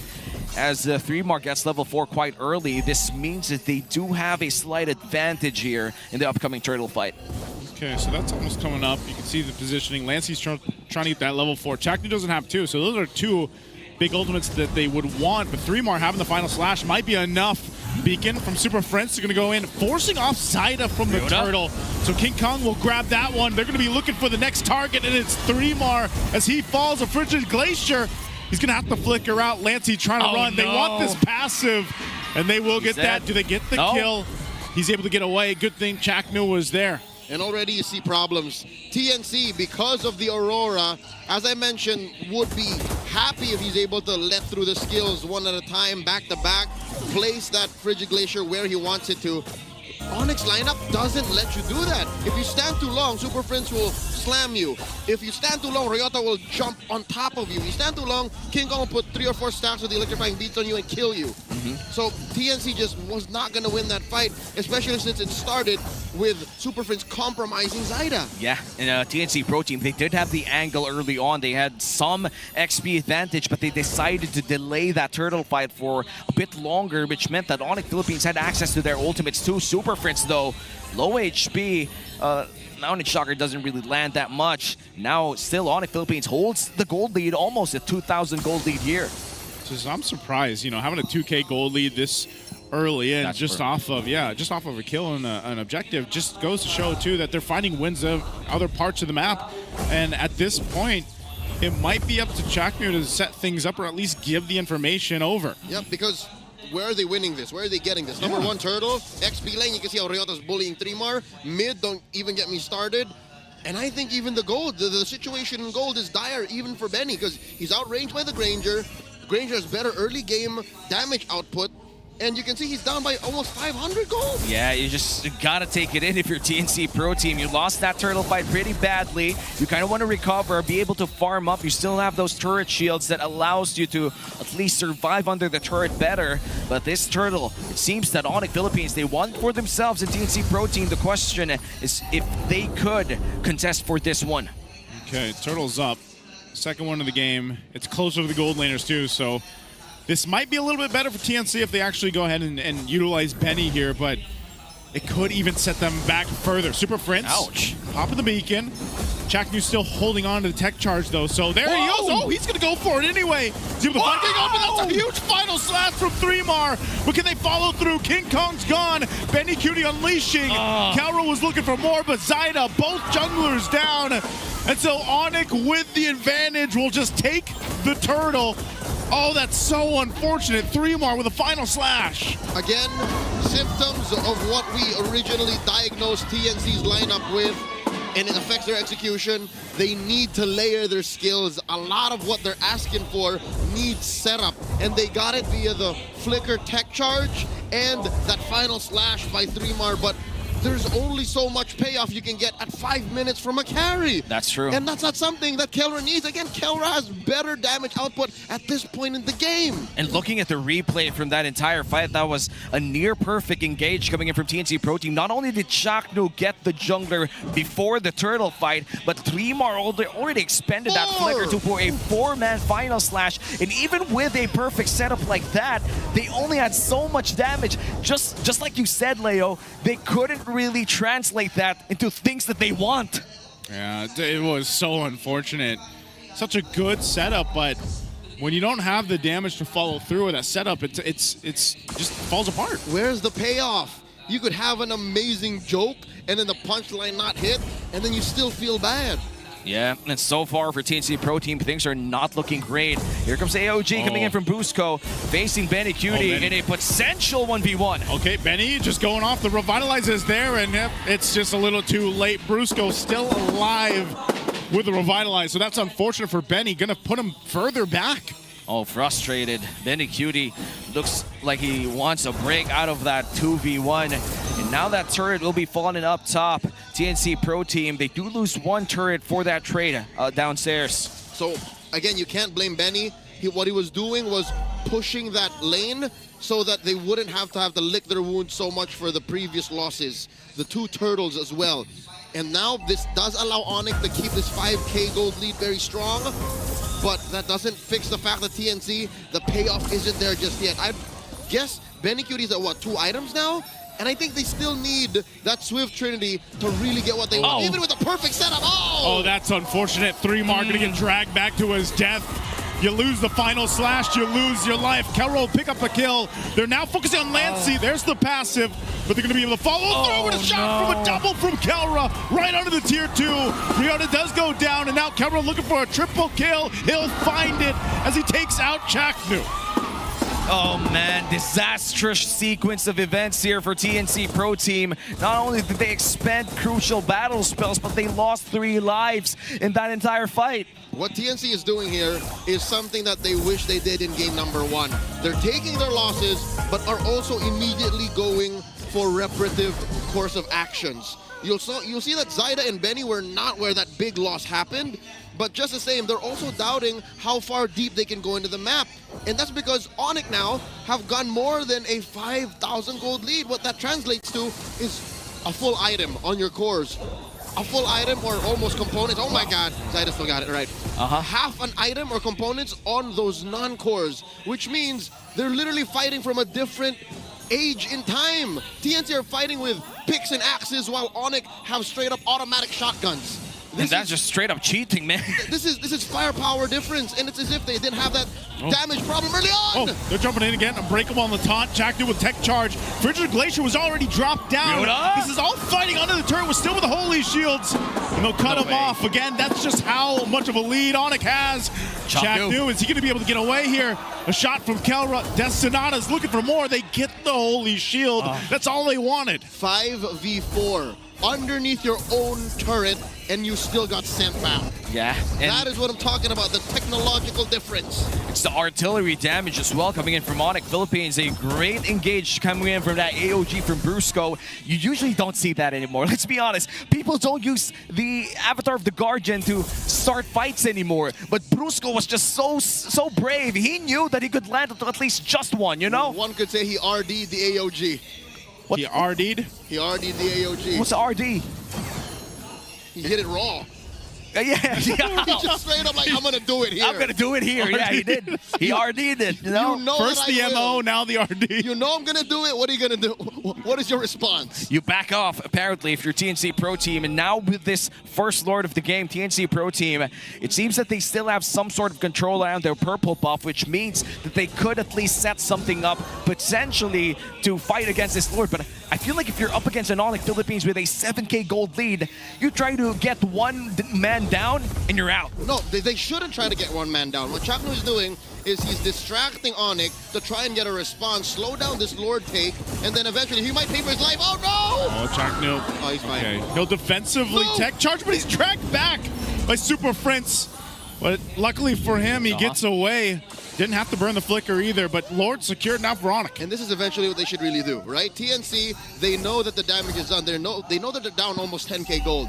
What they should do is slow it down, try to get more on Benny. He's not even in his Swift Trinity yet. Yeah. And then use these shields in mid and then in top eventually to max efficiency. Clear these waves, get rid of the Lord. Luckily, their wave clear, I'm looking at it, assessing it, it's fine. It's better than Onyx, I'll say. At least they have the Earthen Rampart here. Chaknu could delay this Lord if he wanted to, but it seems that he's not going to go for that call. Tectonic Charge and the Flicker is available, but it seems that he's not going to pull that off just yet. They're going to be able to defend the mid lane, but bottom lane looks to be in trouble next. Onyx Philippines, complete in their battle spells, might just be able to extend this siege to, I think, 2 more minutes. Yeah, they get all the shields down. So holy shields are gone. Kelra, hopefully that Rampart the next sights here on this base turret. Super Prince jumps in with the beacon. Chaknu, where is he going to go? Lancey in trouble. Still holding on to the passive, but they'll go in, get the turret. Look for this bottom one as well. Kelra taking a couple shots. 3 more goes in for the final slash, but he's in trouble. He goes down. Now Chaknu's going to follow. A double for Kelra, making a possible triple. Passive already going to be there. Benny jumps forward. Doesn't have enough to take out Kelra. And Onyx already knows as 4 are down, it's only Zaida as he faces off the full force of the Super Fam. They'll clean it up, take the game, and take the series. A 2-1 victory for Onyx Philippines, celebrating the near release of their skin line, that joy performance from King Kong. I expected no less from the Super Fam. As soon as they touched the 12-13K gold lead, they knew that the end was nigh. Again, I can't blame them. TNC, that was their Hail Mary play. That was them hoping for all hope that a single CC combo could kill it. That's what Trimar was doing that deep. Yeah, he was trying to pull it out of place. Sadly for TNC Pro Team, they failed to secure a point against Onyx Philippines. Remains in the bottom half of our Infinix standings. TNC in this season, a lot of people think that they are competitive. I feel like they are. We've seen them win in game number 2, and hopefully they restart, find their game again as we enter the week 5 next week. TNC Pro Team, definitely a team to watch as we go to the second half of the regular season. But for Onyx Philippines, they did just win right now, a 2-1 victory, even playing that joy. Yet to have that Onyx PH skin, but in the hands of King Kong, definitely something worth to watch. Man, I can't wait for those skins to come out. September 20, it's not too far away. Mark the date. That's Onyx PH, Beatrix, and Joy. For now, we're gonna go to the main stage to talk to Onyx Philippines. And the Super Family is dominating after that 3-game match. Onyx Philippines, what time is it? Congratulations, gentlemen, sa inyong win na yon. Hello, Kelra. Ito muna ang mikropono para sa'yo. Ayan, napakaganda ng iyong performance, especially doon sa last na moments nyo. Naka-triple kill ka pa ata with that Granger, no? And Kelra, pinag-uusapan natin ang eras of the league. At for sure, walang makakalimot doon sa era na magkakasama kayo ni na Coach Etomax, ni na Chaknu, together with Coach Why Not. Ano ba yung favorite mo na moment na magkakasama kayo before? Favorite moment ko lang talaga nung magkakasama pa kami, pag inaasar namin si Etomax. Pag pinag-titripan namin si Etomax, kaming tatlo nila, Coach. So, siya talaga yung nabubunot nyo palagi? Siya. Basta yon, basta banding nyo yun. Basta yun yung banding namin, ayun yung kulitan namin. Pag napipikon si Etomax, kasi mabilis siya mapikon eh. Nahuhuli kung sino talagang pinipikon nyo, di ba, Renmar? Yeah, and of course, as you mentioned, si Coach Why Not kasama din doon. So, same question for you as well. Ano naman yung mga paborito mong moments nung lahat pa kayong magkakasama in one team? Siguro yung pinaka-favorite moment ko yung birthday ni Chakno. Tapos nag-celebrate kami sa bootcamp. Tapos first time ko siya nakitang sobrang vulnerable. Tapos sinabi niya doon na lahat daw gagawin niya para para makabawi, magbago. Umabot yung point na yun. Siya yung pinaka-naging role model ng Omega during that. Okay, so for someone like Chakno, medyo rare na nag-open up siya na ganun. And then it was during his birthday na he was able to bring that out. Okay, so we learned something new about the Mamba. Good to hear that, no? Parang naging part talaga kami ng inyong reunion this time around. Pero kanina, ginamit na yung kanilang magkakaroon ng skin na Joy, King Kong! We love your entrance kanina nung nag-VOG si Renmar. Kailan ba marirelease yung skin nyo? Abangan on September 20, 2025. Yan! Lapit na. So, Sonics, mag-ready na kayo ng inyong mga dayas. King Kong, sino ba ang inaabangan nyo? Ayan, may intermission number pa pala. Animation ba yan sa Joy? Ayan ba yung animation? Ayan. Sigmaga. So, matatapos na ang ating first round. Umiiyak tuloy siya. Abangan namin yung intermission number mo, ha? Pero matatapos na ang ating first half of the regular season, King Kong. Sino bang team ang gusto nyong makaharap sa second half? Actually, lahat pa rin po ng teams, lahat pa rin po ng teams tinitignan namin ngayon since lahat ng teams ngayon parang naka-adapt na po sa yung sobrang aggressive na galaw. Tapos pero kung may mili ng isa siguro Aurora. Bakit Aurora? Kasi bukod sa nasa top 1 sila, feel ko sobrang gumana si Light sa team, tapos ayun, nakapagtulungan sila. Nako, we have to watch out for that. At parang ino-observe ni Coach Wynat kung anong isasagot ng mga players. Are you in agreement with the team? Okay, maybe other than Aurora, is there another team that you're looking at na dapat mag-ingat ang Onyx when they face up against them in round 2? TLPH. TLPH pa rin talaga. Do you see them as a team that just keeps getting better as the time goes on? Yung pagiging veteran nila eh. I'm pretty sure kasi kami pinagdaanan namin yung stage na gigil kami bumawi. I'm pretty sure sila din. And kita pa rin natin ang gigil with this match. Once again, your winners, Onyx Philippines! You may now take your bow.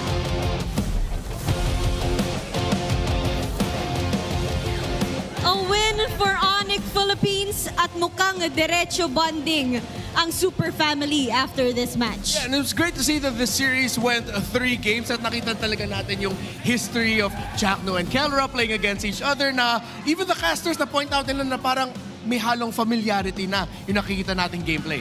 That's right. Talagang naging maganda ang reunion sa laban na to, and we're excited to know more about what happened in that game with our casters. Thanks so much, Odin and Renmar. We're back here in the casting desk still with Womi, Naisu, and Leo. They talked about their bonds from way back and talked about how they had fun in that match. Onyx Philippines, however, still looking to find a match against TLPH. They set their eyes on the MSC champions as of now. They got him, man. I think everybody has certain teams on their list. Of course, Kelroy getting the MVP here for Game 3, 7-0-1 in the Granger. He's one of those players that all the gold laners love to play against. He is always in anybody's list when you're talking about greatness, excellence, GOAT status. This is him. Kelra went deathless in game number 3. Almost did not die at all, even in that game that they lost in game number 2. And I'd like to think that this would not have been possible if you picked any other hero. Yeah, Granger on the hands of Keller is just really lethal, especially in the early game. OEB currently is number 1 on this Granger, but Keller plays a mean Granger, and this was the fight that is very unfortunate for TNC. You ask about a dozen pro players, half of them will say, oh yeah, no, my Granger is Keller. The other would say, my Granger is OEB. So it's that tight. That's how good these two players are when you're talking about Grangers. But his Granger in this game dictated about half of what was possible.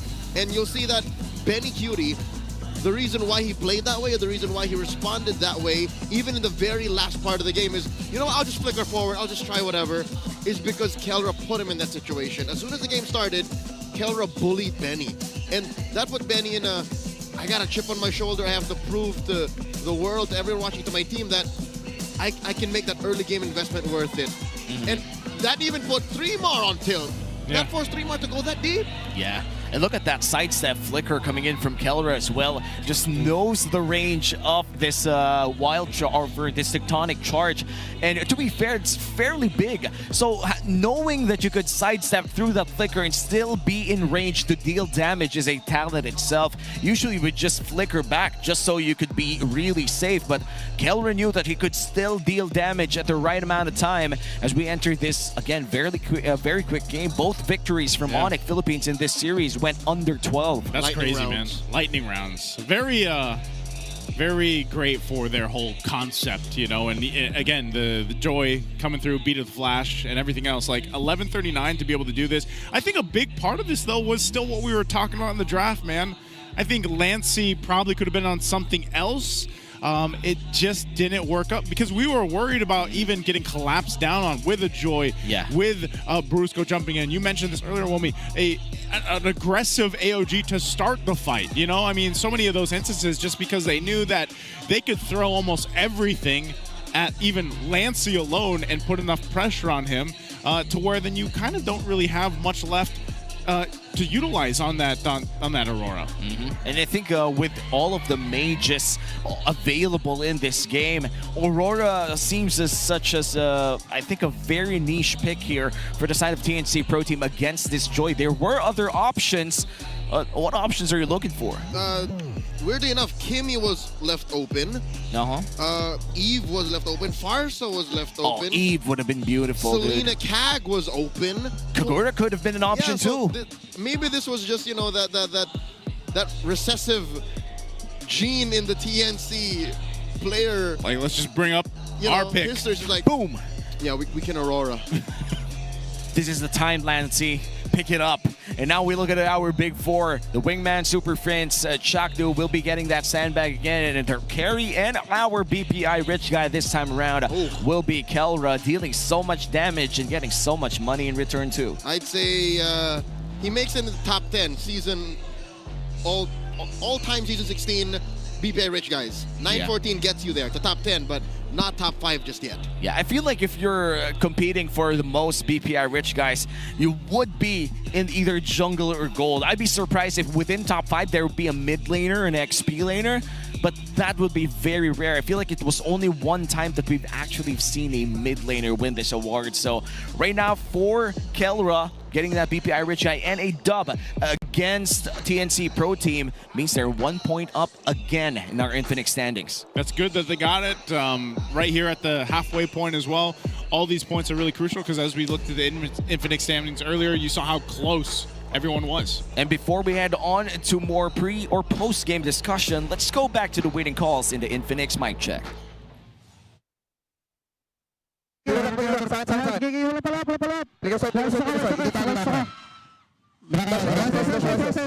Ako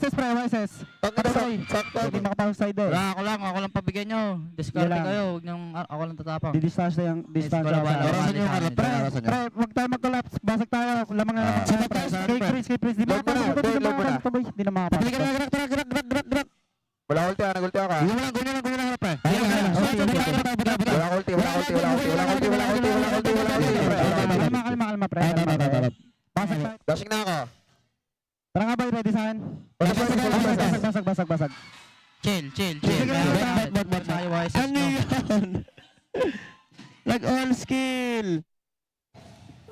And you could just see how easygoing it felt for Onyx Philippines the moment that they had that lead. Keller was laughing half of the time in that Infinix mic check. I love how active Ryota is there too, you know, in a lot of the comms, and it just seems to mesh so well with him coming through. And I know you mentioned, you know, when we first got to see him play, it was just like, put him there. So very, very great to kind of hear how that plays out in the mic check. Yeah, plug and play for the new general. I'm pretty sure the Riot army is rejoicing. All of his diehard fans that followed his career all throughout, you know, his early days in the league, through Omega, through Onyx again, yeah. And then over here, again, you can't even point it out that it's not, you know, anyone else, that it's Ryota who's a new player. I love it. Well, that's it for our first match. Once again, we were your casters for match number 1. Uomi, Nice, and Leo here. Don't worry, we're still gonna visit the Infinix to victory with the house.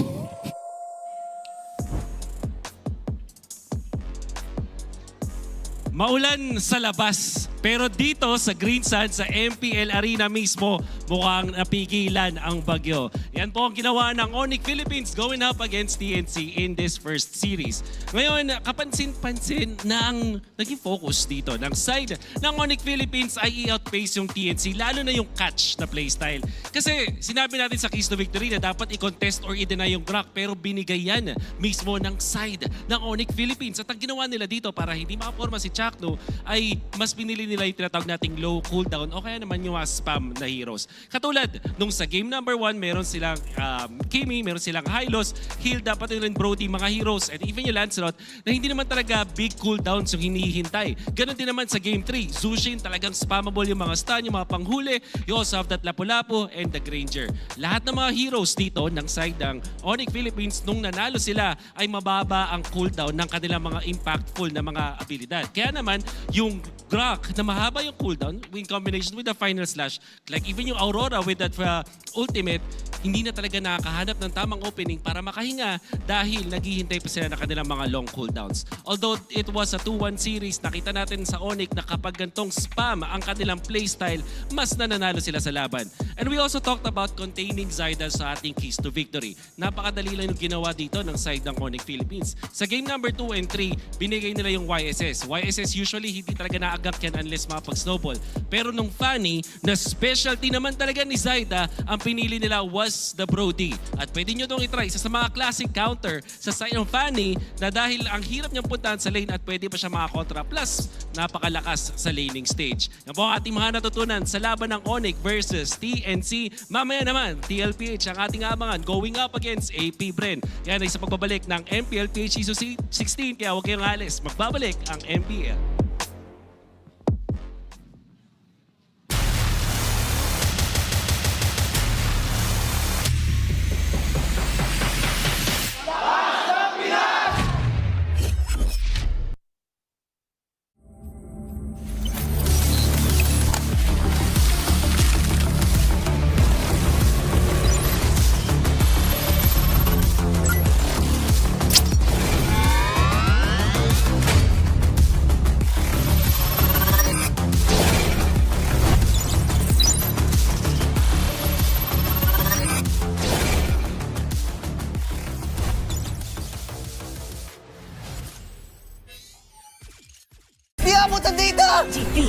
GG bro!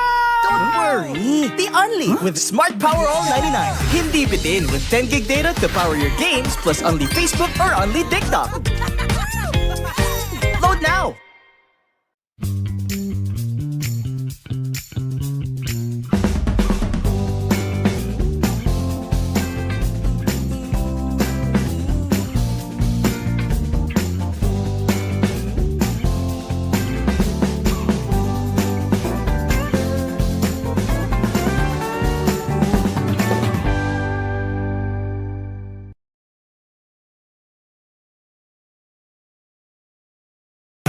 Enemy alert. Your scalp gets 1.5 times greasier, causing dandruff. Get triple anti-dandruff power. Supercharge with Clear. Pang-marinade! Panggisa! Pampasarap! Ang daming ititimpla! Luto mo yan with Knorr Liquid Seasoning. Mula luto tong plato, sarap panalo! Luto tong plato, sarap panalo! Luto tong plato, sarap panalo! Luto tong plato, panalo ang luto mo!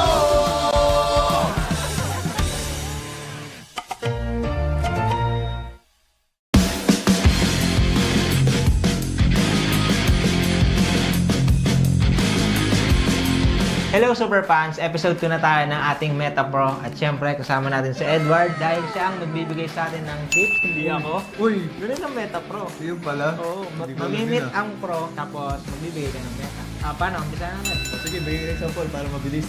Sige, ganito muna. Sa mga nagdaang panahon, matagal ka na, naka 500 games ka Oo, Palo eh. ka eh. Ano yung pinakatumatak sa'yo ng Meta? Siyempre yung pakita Bene. Pakita Bene. Oo, season 7. Kubet. Oo, Ubistrat. Ubistrat, okay. Ano yung mga pinaka-nadalian ka or nahirapan? Nadalian mo? Nadalian sa Meta? Season 8. Season 8, Pakita Bene pa rin. Oo, parang yun yung naging pick ko nun eh. Pakita Bene, Esmira. Parang ngayon, babalik. Okay. Yung mga nahihirapan ka naman, yung bad trip, sana matapos na itong Meta na to. Yung season 14, 13-14 ba yun? Yung tank. Gatot din! Gatot din tayo mo na! Yung wala ayos, gatot. Basta tayo doon, mabagal. Walang ginagawa, no? Wala masyadong pinipindot. May masaktan dun. Sorry. Mabagal. Hindi yun. Okay, pangalawang tanong, Edward. Kung gagawa ka ng sarili mong meta, ikaw may-ari na yun eh. Anong gusto mong meta? As a whole ba na team or sa akin lang na X-League? Okay, whole team na. Sino-sino ng hero yun? Bigyan kita idea. Okay, sige. Si Kelra, all assassin daw. Bakit yun? Bakit? Ano sa'yo? Sa akin, 3 fighter, 2 mage. 2 mage. Ano yun? Rambulan meta. Rambulan meta. Rambulan yan, rambulan yan. Kagulo yun. Bahala na sila kung ano bahala yun. na. Mag-isip. Oo. Okay, Edward. Sa mga nagdaan season, sino sa tingin mo yung player or team na sobrang bilis mag-adapt sa meta bukod sa Aurora? Gagalitin ko eh. Bawal yun. Bias ka nun. Bias ba ako nun? Okay, siguro sa team na lang. Yung Onyx or TL. Kasi Pagod sila. mabilis. Okay, Larry. Okay yan. Okay yan. Masaya nga yung masaya eh. At syempre, ngayon lang to, may special din tayo. Yun yan. Galing sa super fans. Syempre, Super Aurora fans. mismo. Uy. Welcome na natin si Miss Sino yun, Pia. sino yun? Hello Hello po. po. Congrats dahil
okay, kaya. Thank you. And ayun lang guys, kung gusto niyo rin ma-experience yung kayo na mismo yung magtatanong sa ating mga mamimit na pro, huwag niyo kalimutan bumili ng ticket dito lang sa link na to.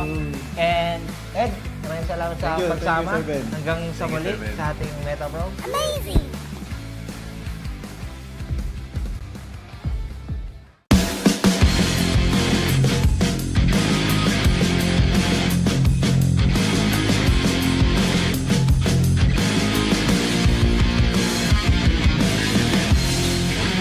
Hello super fans!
Gold or kill?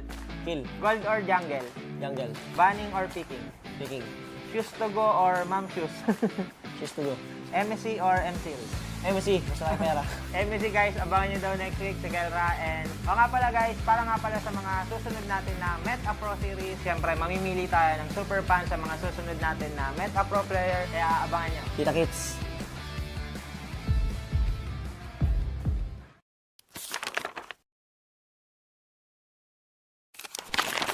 Ang few isa ka sa mga player na napigil matatag sa MPLBH, anong sekreto ng isang field? Para sa akin siguro yung passion ko sa gaming talaga. Kahit anong game kasi gusto ko maging magaling eh. Yung passion ko sa gaming is nakuha ko siya simula nung bata pa ako eh. Parang sobrang saya ko sa mga nilalaro ko and sobrang saya ko lalo kapag nananalo ako. So, piling ko din ko nakuha yung passion ko. Nabanggit mo din na CPU yung vote mo.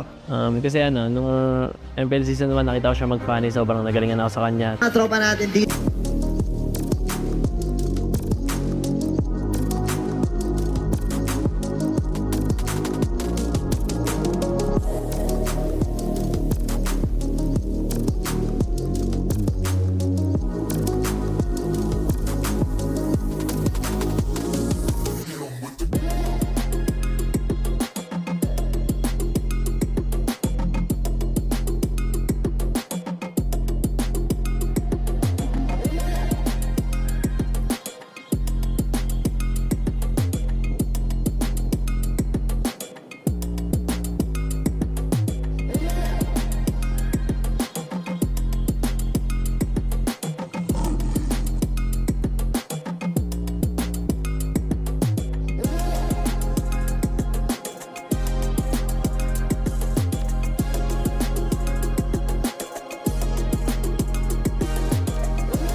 Kahit anong lane, we become the monsters. Malakas, Pilipinas, malakas, Face the golden sun and repping for the 3 stars. Look at us to the top, no ifs, no buts. Winning any game, para to sa PIN na yes. Di mo matitinag aming boses sa new level. Nasa kalye man o mobile, you know I become a legend. Listen, open fire, we unite, we winners. But with pressure, like diamonds are made of. Switching the lane na parang gera. HP racing made a setup. Look like a tank, buhat ni Hilda. Full dome SS parang Laila. Susundan ko ang iyong wakas.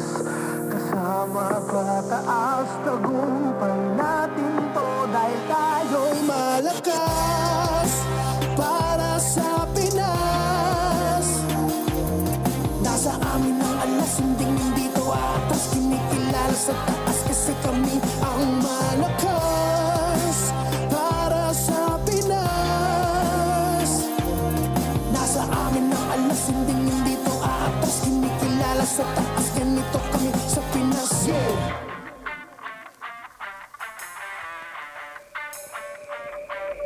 Laging MVP, no surrender, no retreat. Pag nagsama-sama, just imagine what we can achieve. Laging MVP, no surrender, no retreat. Giving 100 on my all, cause we just cannot be defeated. We are unstoppable, immune and invulnerable. Ready ang equipment, lahat frozen, mala, crowd control. Pakita on the jab, east to the southeast. Taas ang matawag, proud and loud, cause every enemy we devour. Susundan ko ang iyong wakas. Kasama pataas, tagumpay natin to. Dahil tayo'y malakas para sa Pinas. Nasa amin ang alas, hindi dito atas. Kinikilala sa taas kasi kami ang malakas para sa Pinas. Nasa amin ang alas, hindi dito atas. Kinikilala sa taas, ganito kami sa Pinas. Yeah. Malakas, Pilipinas, malakas. Kahit anong become the monsters. Malakas, Pilipinas, malakas, Face the golden sun and repping for the 3 stars.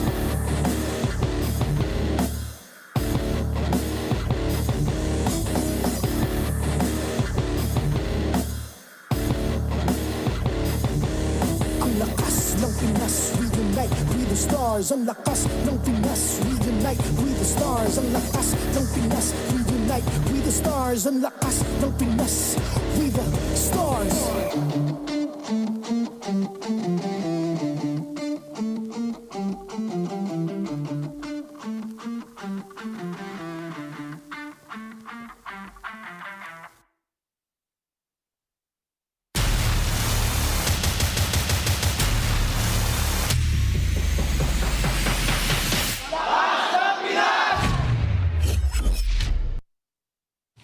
Welcome back to MPL Philippines Season 16, and we are now